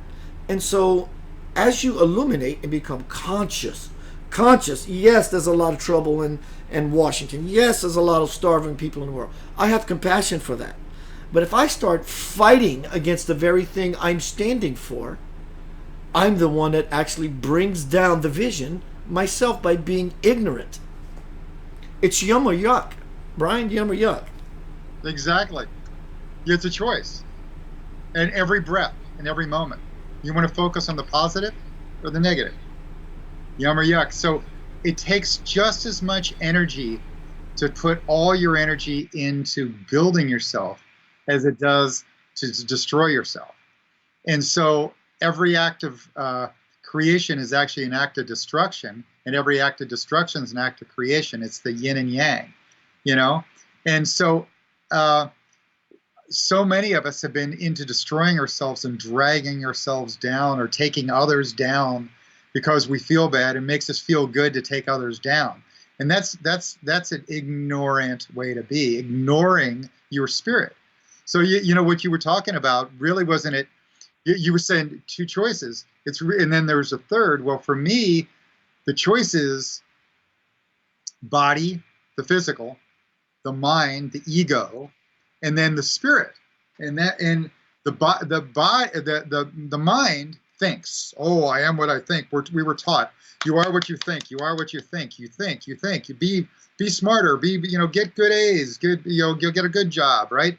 And then be the big ego. That's all mind. Ego, get the good job, the big job title, the doctor, whatever. And that's all ego. And the mind makes all these fears. Oh, if I don't have this, and so that the mind lives in fear, and the mind's thinking all the time. And then the body's in the moment. The body's also in fear, fight or flight. It's responding all the time. And the spirit is eternal. That's eternal. And I mean, I had a near-death experience when I was a kid, and I got to go to that place you'd call heaven.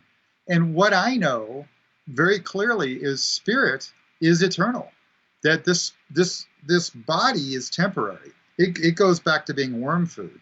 This mind and this ego of, this guy, Ryan, it goes away, But what stays is what's inside, what's behind the eyes, what's inside of this whole being. And that being keeps having experiences. It's actually eternal. It's also part of God. And so we are all connected back through using our spirit, body, mind, spirit, our soul or spirit. It's connected back into God. This energy field, this energy being that we are, this third eye, this connection to the sun, we call the sun, Son of God, sun. It comes through third eye, it goes into our pineal gland, it vibrates our frequency, it changes the way we are, and it's changing. The whole solar system's changing. We're changing. Humanity's changing with that. The plants are changing, the animals, everybody. And our consciousness is rising. The frequency of everything's rising. It's heating up, and with that creates conflict. And we're all like right now, like the little caterpillar who doesn't know he's going to become a butterfly and can't even imagine what the butterfly looks like, and a butterfly itself can't even see its own wings. It's way out there and can't even look around and see its own wings, But the caterpillar has no concept of that. And so we're in this primordial goo of this caterpillar, creating this cocoon around ourselves that we've spun in this horrible, bizarre society. And we're sick and tired. And so I am. in order for that butterfly or that caterpillar to actually get strong and get the wings to grow big, it's got to be in there struggling. It's got to wiggle around and struggle through that goo. And what happens is it creates the muscles and the blood flow through those wings enough that the wings grow. If you crack out of that shell, crack the caterpillar out of the shell before, it'll just wither and die. It's got to struggle. It's got to work through that struggle. And every crisis is an opportunity to learn and grow. And so we are growing through our struggles, our problems, and whatever. So society is getting sick and tired. More and more people are waking up to the idea that both parties suck. I actually have a website, part of Facebook, called Both Parties Suck. I am also God on Facebook. So if you ever get a message from God, it's actually just me goofing. I love it. Both parties suck is where I put all my political crap. And I basically make fun of both parties, saying that they're both owned by corporations, generally speaking, and there's only a handful of people on both sides that actually don't take the money from corporations and actually do the will of the people. Only a handful of people. But if you turn on the TV and you see what any one of those channels, there are only like 6 networks, and they own all the channels. They own all the newspapers, all the thing, and they all feed you the same corporate guys. And they're all paid payola, money, money, money, and they all look just alike. And they all look alike. They look like the Campbell Soup kids. I mean, I was appalled at George Bush taking us to war, and then 8 years later we get Obama. Oh, the good guy. He bombed even more than Bush, and he was the good guy. And then no matter who we get, it's all just money, power, greed. And so I have a thing: ignorance, greed, fear, powers of old. And those are what we're fighting up against. Ignorance is we're ignoring that it's a ruse. It's a fixed system. We're ignoring it, and it's not that you're stupid. It's that you're not paying attention. Pay attention to it, and you can see very clearly that both parties suck. and stop blaming the blue team or the red team back and forth, but come together and look up. And you'll see those 4, 6, or 12 people that have all the money, and you're scrounging just to eat and pay rent. And they're trying to take away your Medicare and your Social Security and whatever else. So that they can get richer? Like, how many yachts do they need? You know? And so the whole thing's so crazy. So ignorance, greed, greed is in all that, fear, and then the powers of old. And all those relate to what I started talking about. Remember, I was talking earlier about the 4 world problems. Ecology was one, economy is another one, war, and it starts the way we treat kids. War is also violence against each other. War with each other or within ourselves. Oh, I'm fat, I'm ignorant, I'm stupid, I'm not tall enough, I'm old enough. Actually, all war starts internally. It's an internal battle, yes. But we also treat our kids, we say, don't hit, and we hit them. And it's insane. Well, we do the same thing with countries. So we create war because they might go to war. They might have a bomb. They're, like the whole ignorance of, bombing the Middle East was a ruse to go steal their assets. And there was no weapons of mass destruction. No, everybody knew that. And at least, and so, ignorance, here. Economy, ecology, war, and the 4th one is what I'd call isms, or personal preferences. Racism, religion. My God is better than yours. My sexual preference is better than yours. My skin color is better than yours. My country's better than yours. My town's better than yours. So I should hate you because you don't look like me or act like me. You're not my whatever. And so what happens is, there's hatred in all those areas. There's differentiation from all those areas. There's control from all those areas. And so what leads to destroying the economy, destroying ecology, creating war, or hating each other? What leads to all those problems are these things. Ignorance, we're ignoring all those things that we should love one another. Greed, we want more and more and more for ourselves. That's the competition thing. Fear, we're competing out of fear. We're like, he's got more than I do, so I need to, take or win, whatever. Fear, and then these powers of old. This is the way it's always been, so we should always do this. No. So what we have to do is break these patterns. So if you're sick and tired of being sick and tired, that's when you change your habits, your personal habits, your social habits, and so on. The way you treat yourself, the way you love yourself, and so on. So humanity, we're all getting sick and tired of it. It's becoming more and more aware that we're not ignorant. We're actually waking up. So are you saying that once the sick and tired curves back within itself, the shell of it actually begins to crack? In other words, anytime something curves back within itself, here's that third thing. A third thing happens. So if you take a microphone, one thing, and a speaker, another thing, and you put them in a cycle within themselves, it begins to crack. It begins to fire off on audio sound. That's why when you go hear a band, don't know what they're doing, that sound goes off, you're going, oh my God. And when you curve back within yourself, we spiritually expand. So when we get sick and tired of being sick and tired, we curve it within itself. And so this new expansion, this new resonant field begins to happen like a sympathetic resonance. It begins to break. I mean, things can wobble sometimes, like glass. A singer can break glass if you have the right frequency. So when we turn within ourselves of sick and tired of being sick and tired, there's a third something that's being born. Is that right? Is that what you're saying, offering? Oh, yeah. Yeah, well, just that it's the natural way. And so it happens as an individual. It happens in our town, in our family, and it goes outward. So if once you start to resonate yourself individually higher, you start to treat your neighbors better, your family better, and then that resonates outward too, to the next level, which would be all those families start to treat each other better. The whole neighborhood starts getting better, and then the town gets better. And everything's contagious. So I could right now yawn, and you'll yawn.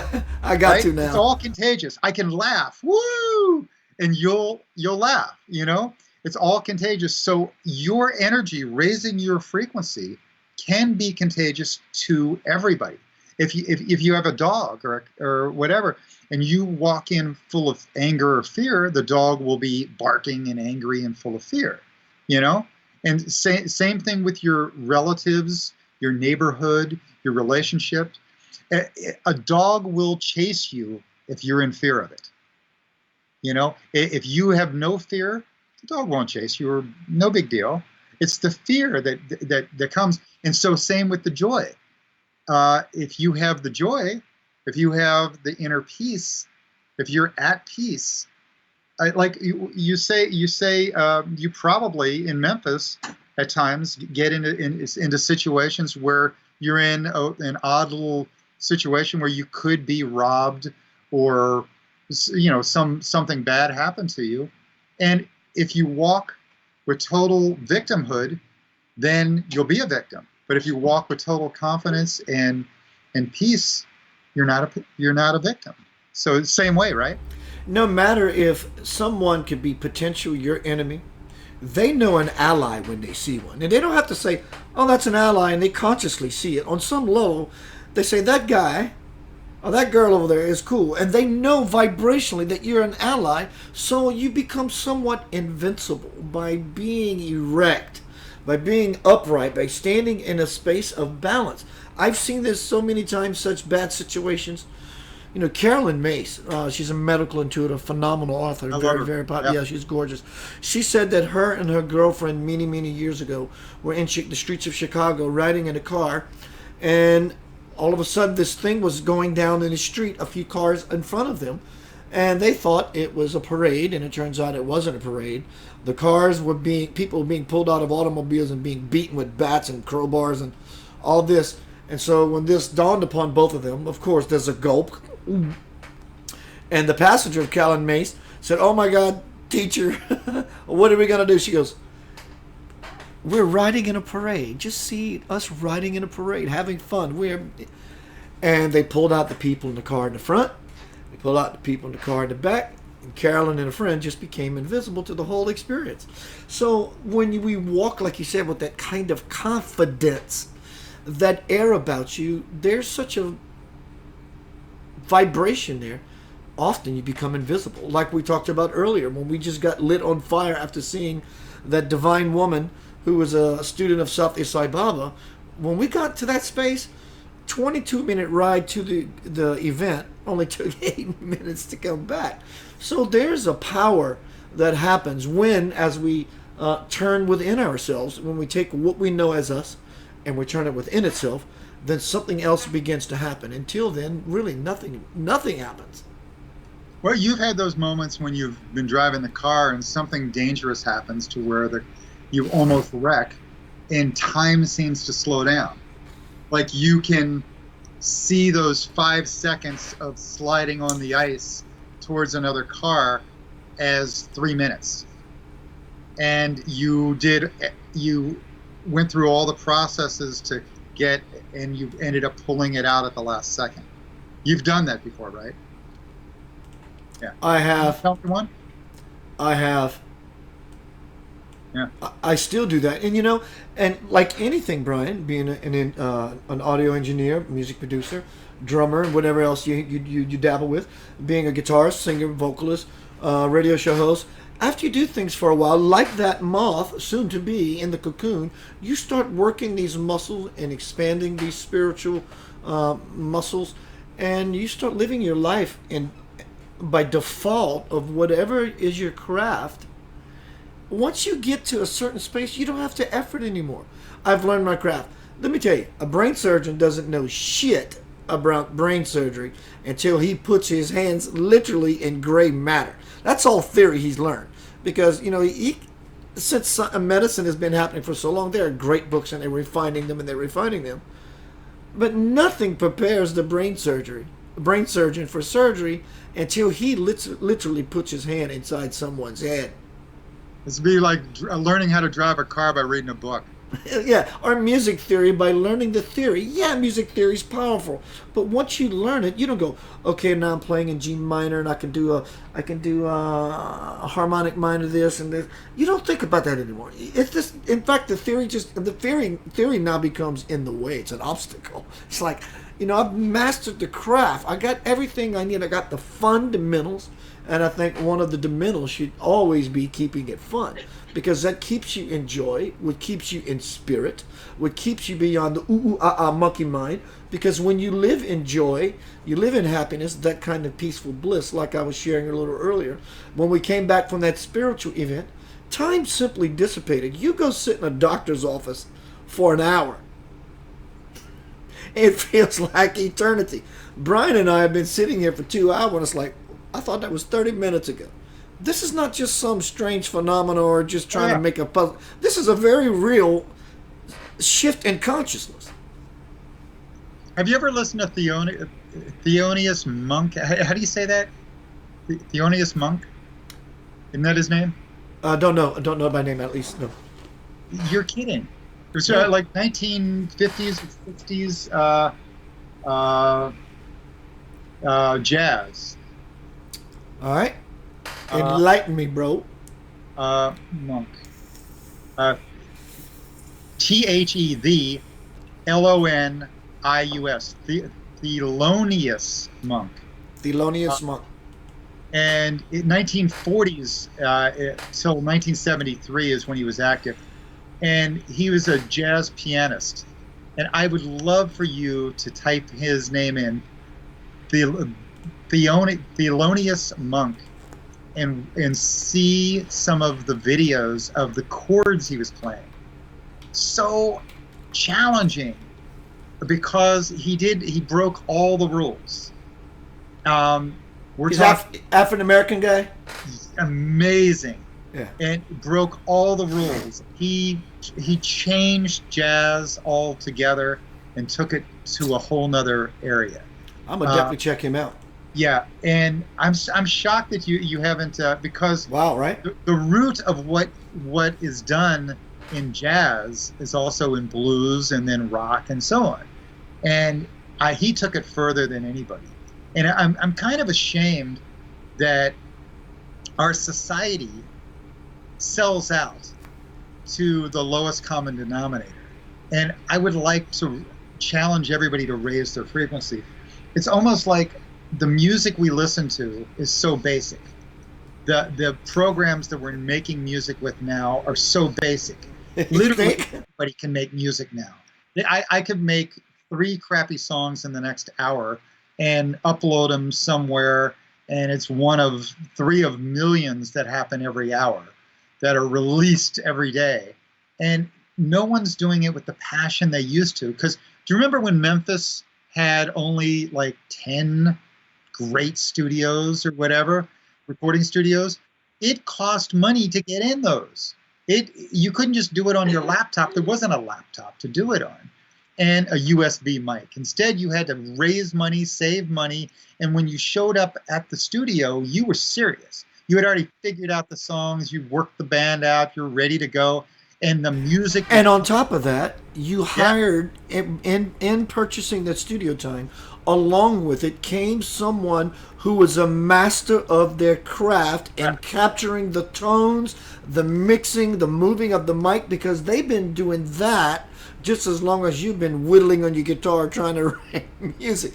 So it had this and it had this beautiful, Brian, when I do write a book, when I write an album, or whatever it is I'm doing, and they say, what you want the book cover, the album cover to look like? And I'll say, that's not my job. The title is this. I may say, here you go, here's some things you can play with.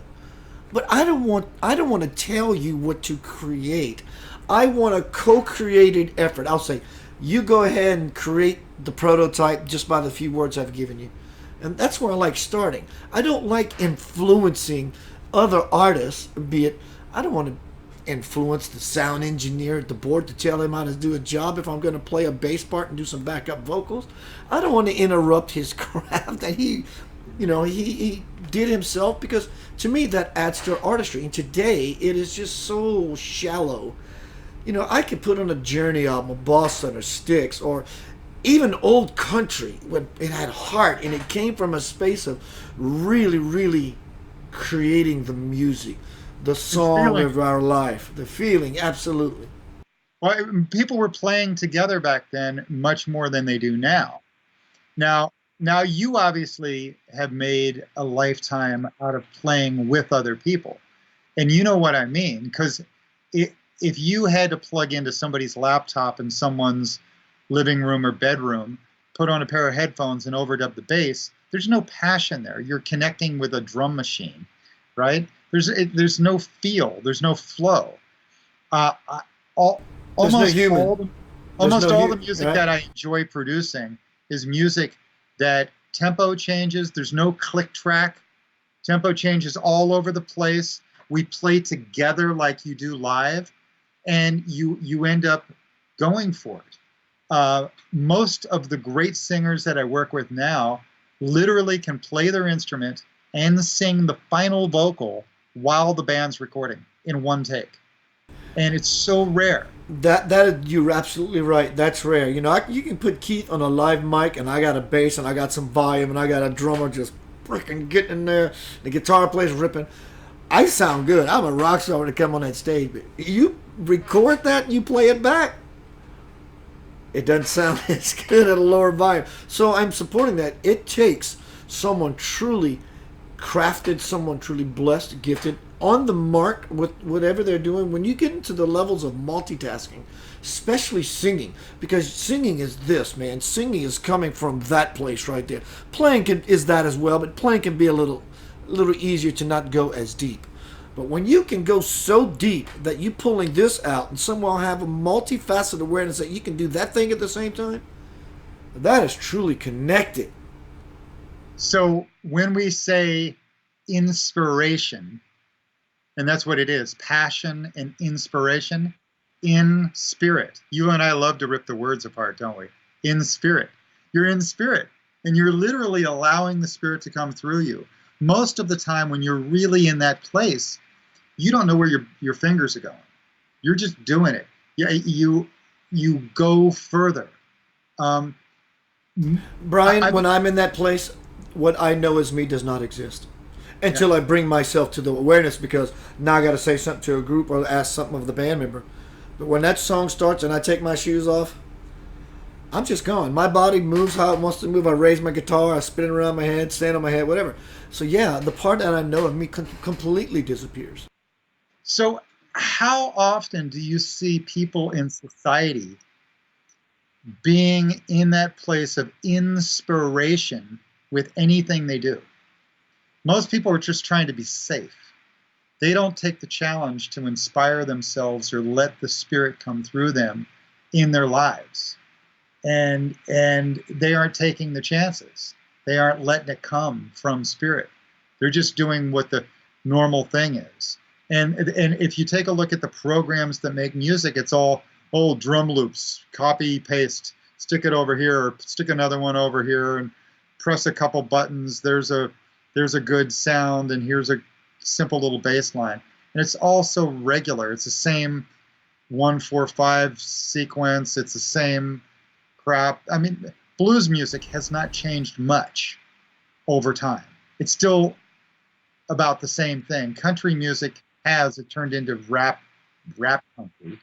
We call it country rap or crap. But I mean, most of these, it's all just done to a click track. It's all done to machines and control, and not played with passion. I mean, most of the albums, the vinyl, most of the albums that we still listen to today were not done to click tracks. All those bands that you just mentioned mostly did not play to click tracks. They didn't have a computer going on.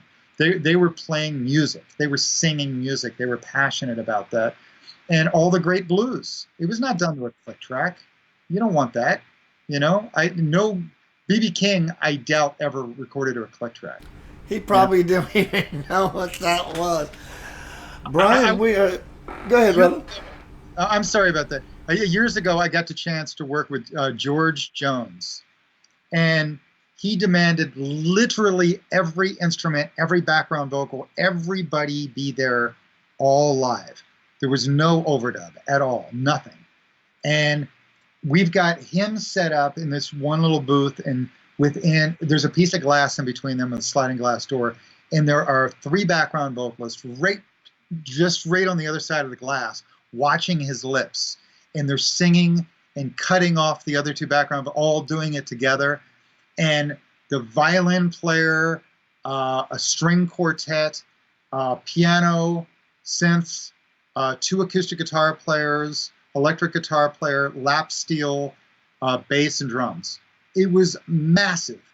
I think 16 or 17 musicians all going down, and singers all going down at the same time.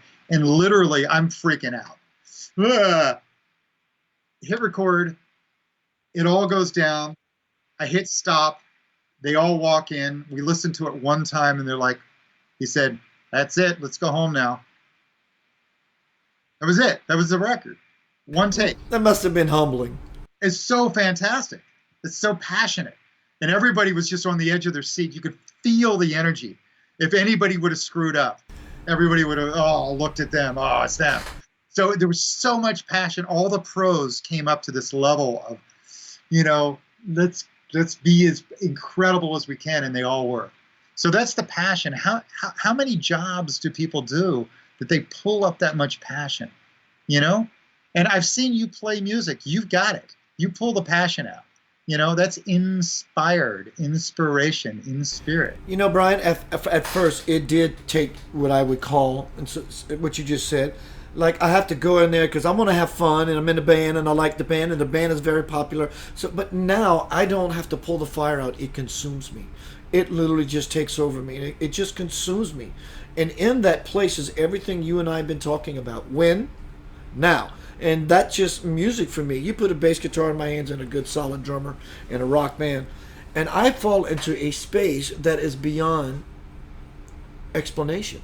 It's simply this place where there's infinite potential and possibility, bliss, joy, no time, just all those wonderful places you have described in this session you did with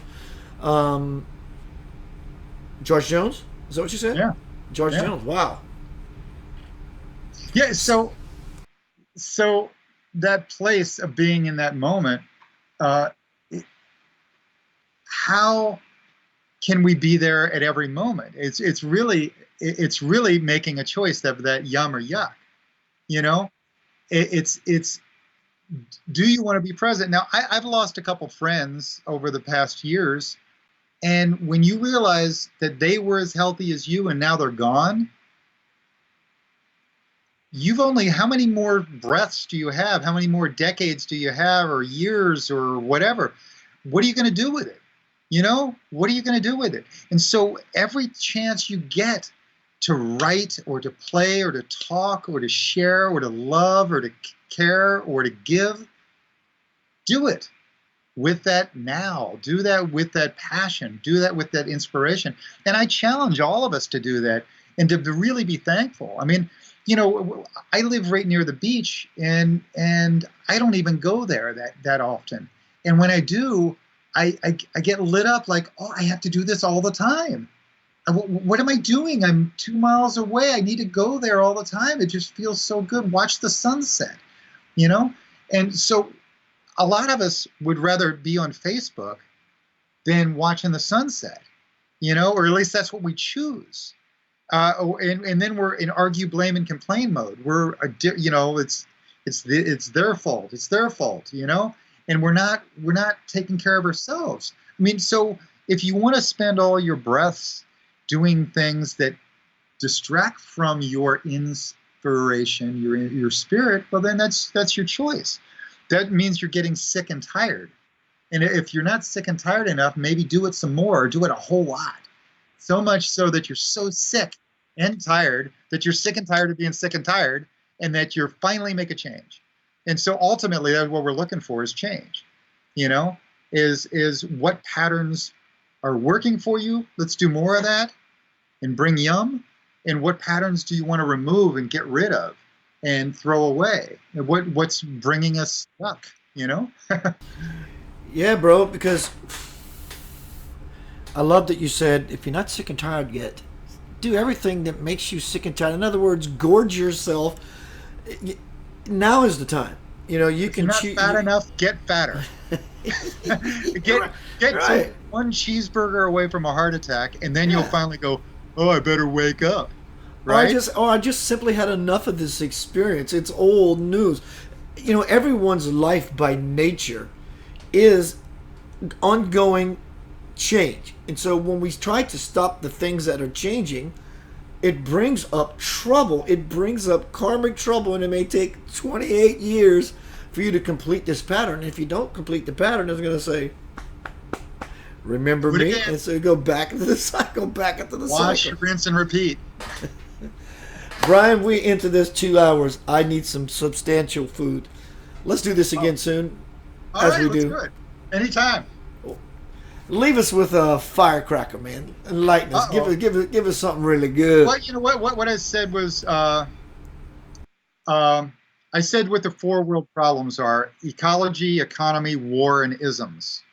And what causes those problems are typically the same thing: uh, ignorance, greed, fears, and these patterns of old. Oh, we've always done things this way. It's the way the world is, you know? And then we get stuck there through our ignorance. We're ignoring things. Our greed, oh, I need more stuff. Or fear, oh, I don't have enough stuff. You know? So ignorance, greed, fears, and patterns are old. What keep those four problems alive? Changes. And what changes those patterns of old is, you know, the big wake up, the big aha, you know? And to that, for that big wake up, it's really what you talk about every night in everything you do. It's all inside, you know, your happiness, your love, your life, your inspiration. It's an inside job, It's you know? the universe, God, it's all in there. And raising our frequency is not only what we think and what we feel, it's really what we feel, but also what we put in, or what we drink, what we eat, what we breathe, what we hang out with. I mean, they say if you're depressed, look around. You might just be hanging out with some bad people, some ass hats. And so anyway, so really love for yourself. You can't love the world unless you love yourself. Otherwise, you'll just do unto others as, you know, it's do unto others as you would have done to you. But if you hate yourself, you'll just do unto everybody else before they do to you. So instead, you have to really love yourself. And then you have to look for the inspiration and then spread the joy. You know, like it's all contagious. So spread your joys. Do give, love, care, whatever. And that changes that ignorance, greed, fears, and the patterns of old. And that breaks up the four world problems. So really, you know, I know the answer to every problem in the world, and the answer is love. Well, yeah, you know, and the love starts right here. So it's really share your love, share your passion, do it without fear, and do it without. And so there's your now, being here now, being present now. You know, most people don't have the time to connect. They don't. They're checking out at the grocery counter, and they're like, yeah, and then, you know, talking on the phone or playing with Facebook. They're not connecting. How's your day? And so our whole society has gotten more and more disconnected. Watch everybody walking across the street. They're just paying attention to their phone. They're not paying attention to the cars. They're not paying attention to each other. Look at a coffee shop. No one's paying attention to each other. I've seen people on dates, and both of them are looking for the next date. You know, scrolling through. It's crazy. You know, it's crazy. Looking for the next date. Next. You know, one of them goes to the bathroom, and they're like, Ubering, get me a car, get me out of here, right? And then they're going to the next one. It's crazy society. They're not connecting. No one is choosing to connect. So I say choose to connect. That's the only way we can break up this whole society. You know, all those problems, all the things that cause the problems, loving one another, loving yourself, raising your frequency, and being as big as you can, you know? Brian, give us your websites. Is it briandharden.com as well Well, as... BrianDHarden.com is just, that's like me as a ego and a, filmmaker and a, record Hey, whoa, whoa, producer. whoa, whoa, whoa, whoa, whoa. Don't blaspheme yourself now. I won't stand Well, for it. I mean, I love I the don't know ego, who I'm Brian. I becoming. love what you do, man. Don't be doing Yeah, like that. But I don't know who I'm becoming next. It's all right. I can still appreciate the ego, Brian. It does its thing. Well, the new ways, KNEW, like something, KNEWWAYS, KNEWWAYS.com, newways.com is my passion of where I chat like this. And I've done a lot of things with indigenous people and spiritual people over time and so on. And it's my version of sharing my goodness. I got off that train, and this is helping me get back on. I felt like I was in a rut for about the past 10 months. And literally in the past 2 weeks, I'm back up on the train tracks and I'm starting to move. The snowball's starting to roll. And I can actually see a little glimpse of my future as opposed to just being in that cloud. I came out of the cloud. So I'm hoping to be a better version of myself. We talked about that 28 years. You and I are both doing it. I know you've had some new reinventions of yourself, and I'm excited to see both of us 2 years from now. And as we do, that third something's going to be born. You, me, and the third something. Yeah. Right. Body, Brian, mind, I enjoyed it, bro. I enjoyed it immensely. People from the room, they're saying, what a fantastic presentation show. I want to acknowledge my friend Rick Vito. He has a little girl. She's now better. She was a preemie, and now she's coming out, and she's getting into her growth, and it's really beautiful to see her, my old childhood friend Rick Vito. He says, everyone has a frequency, but when you tap into the one you love, that is soul power. That's great, Rick. Brian, I'm getting me some grubbage. I'll be Thank seeing you, you Rick. soon. Bet, bro. We'll be seeing everyone. My dear friend, Mr. Brian D. Hardin. I love Thank this you, cat. Keith. He is Thank you just so much. he is a beautiful time for me, and it's time for me to get some beautiful food in me. New Ways, KNEWWAYS.com. Check Brian out. He's a gold record producer. He does films. He has some beautiful films. Brian is a very well-rounded cat. I am going to meet him one day. Hopefully I go to Los Angeles and make an album. That would be just cray-cray.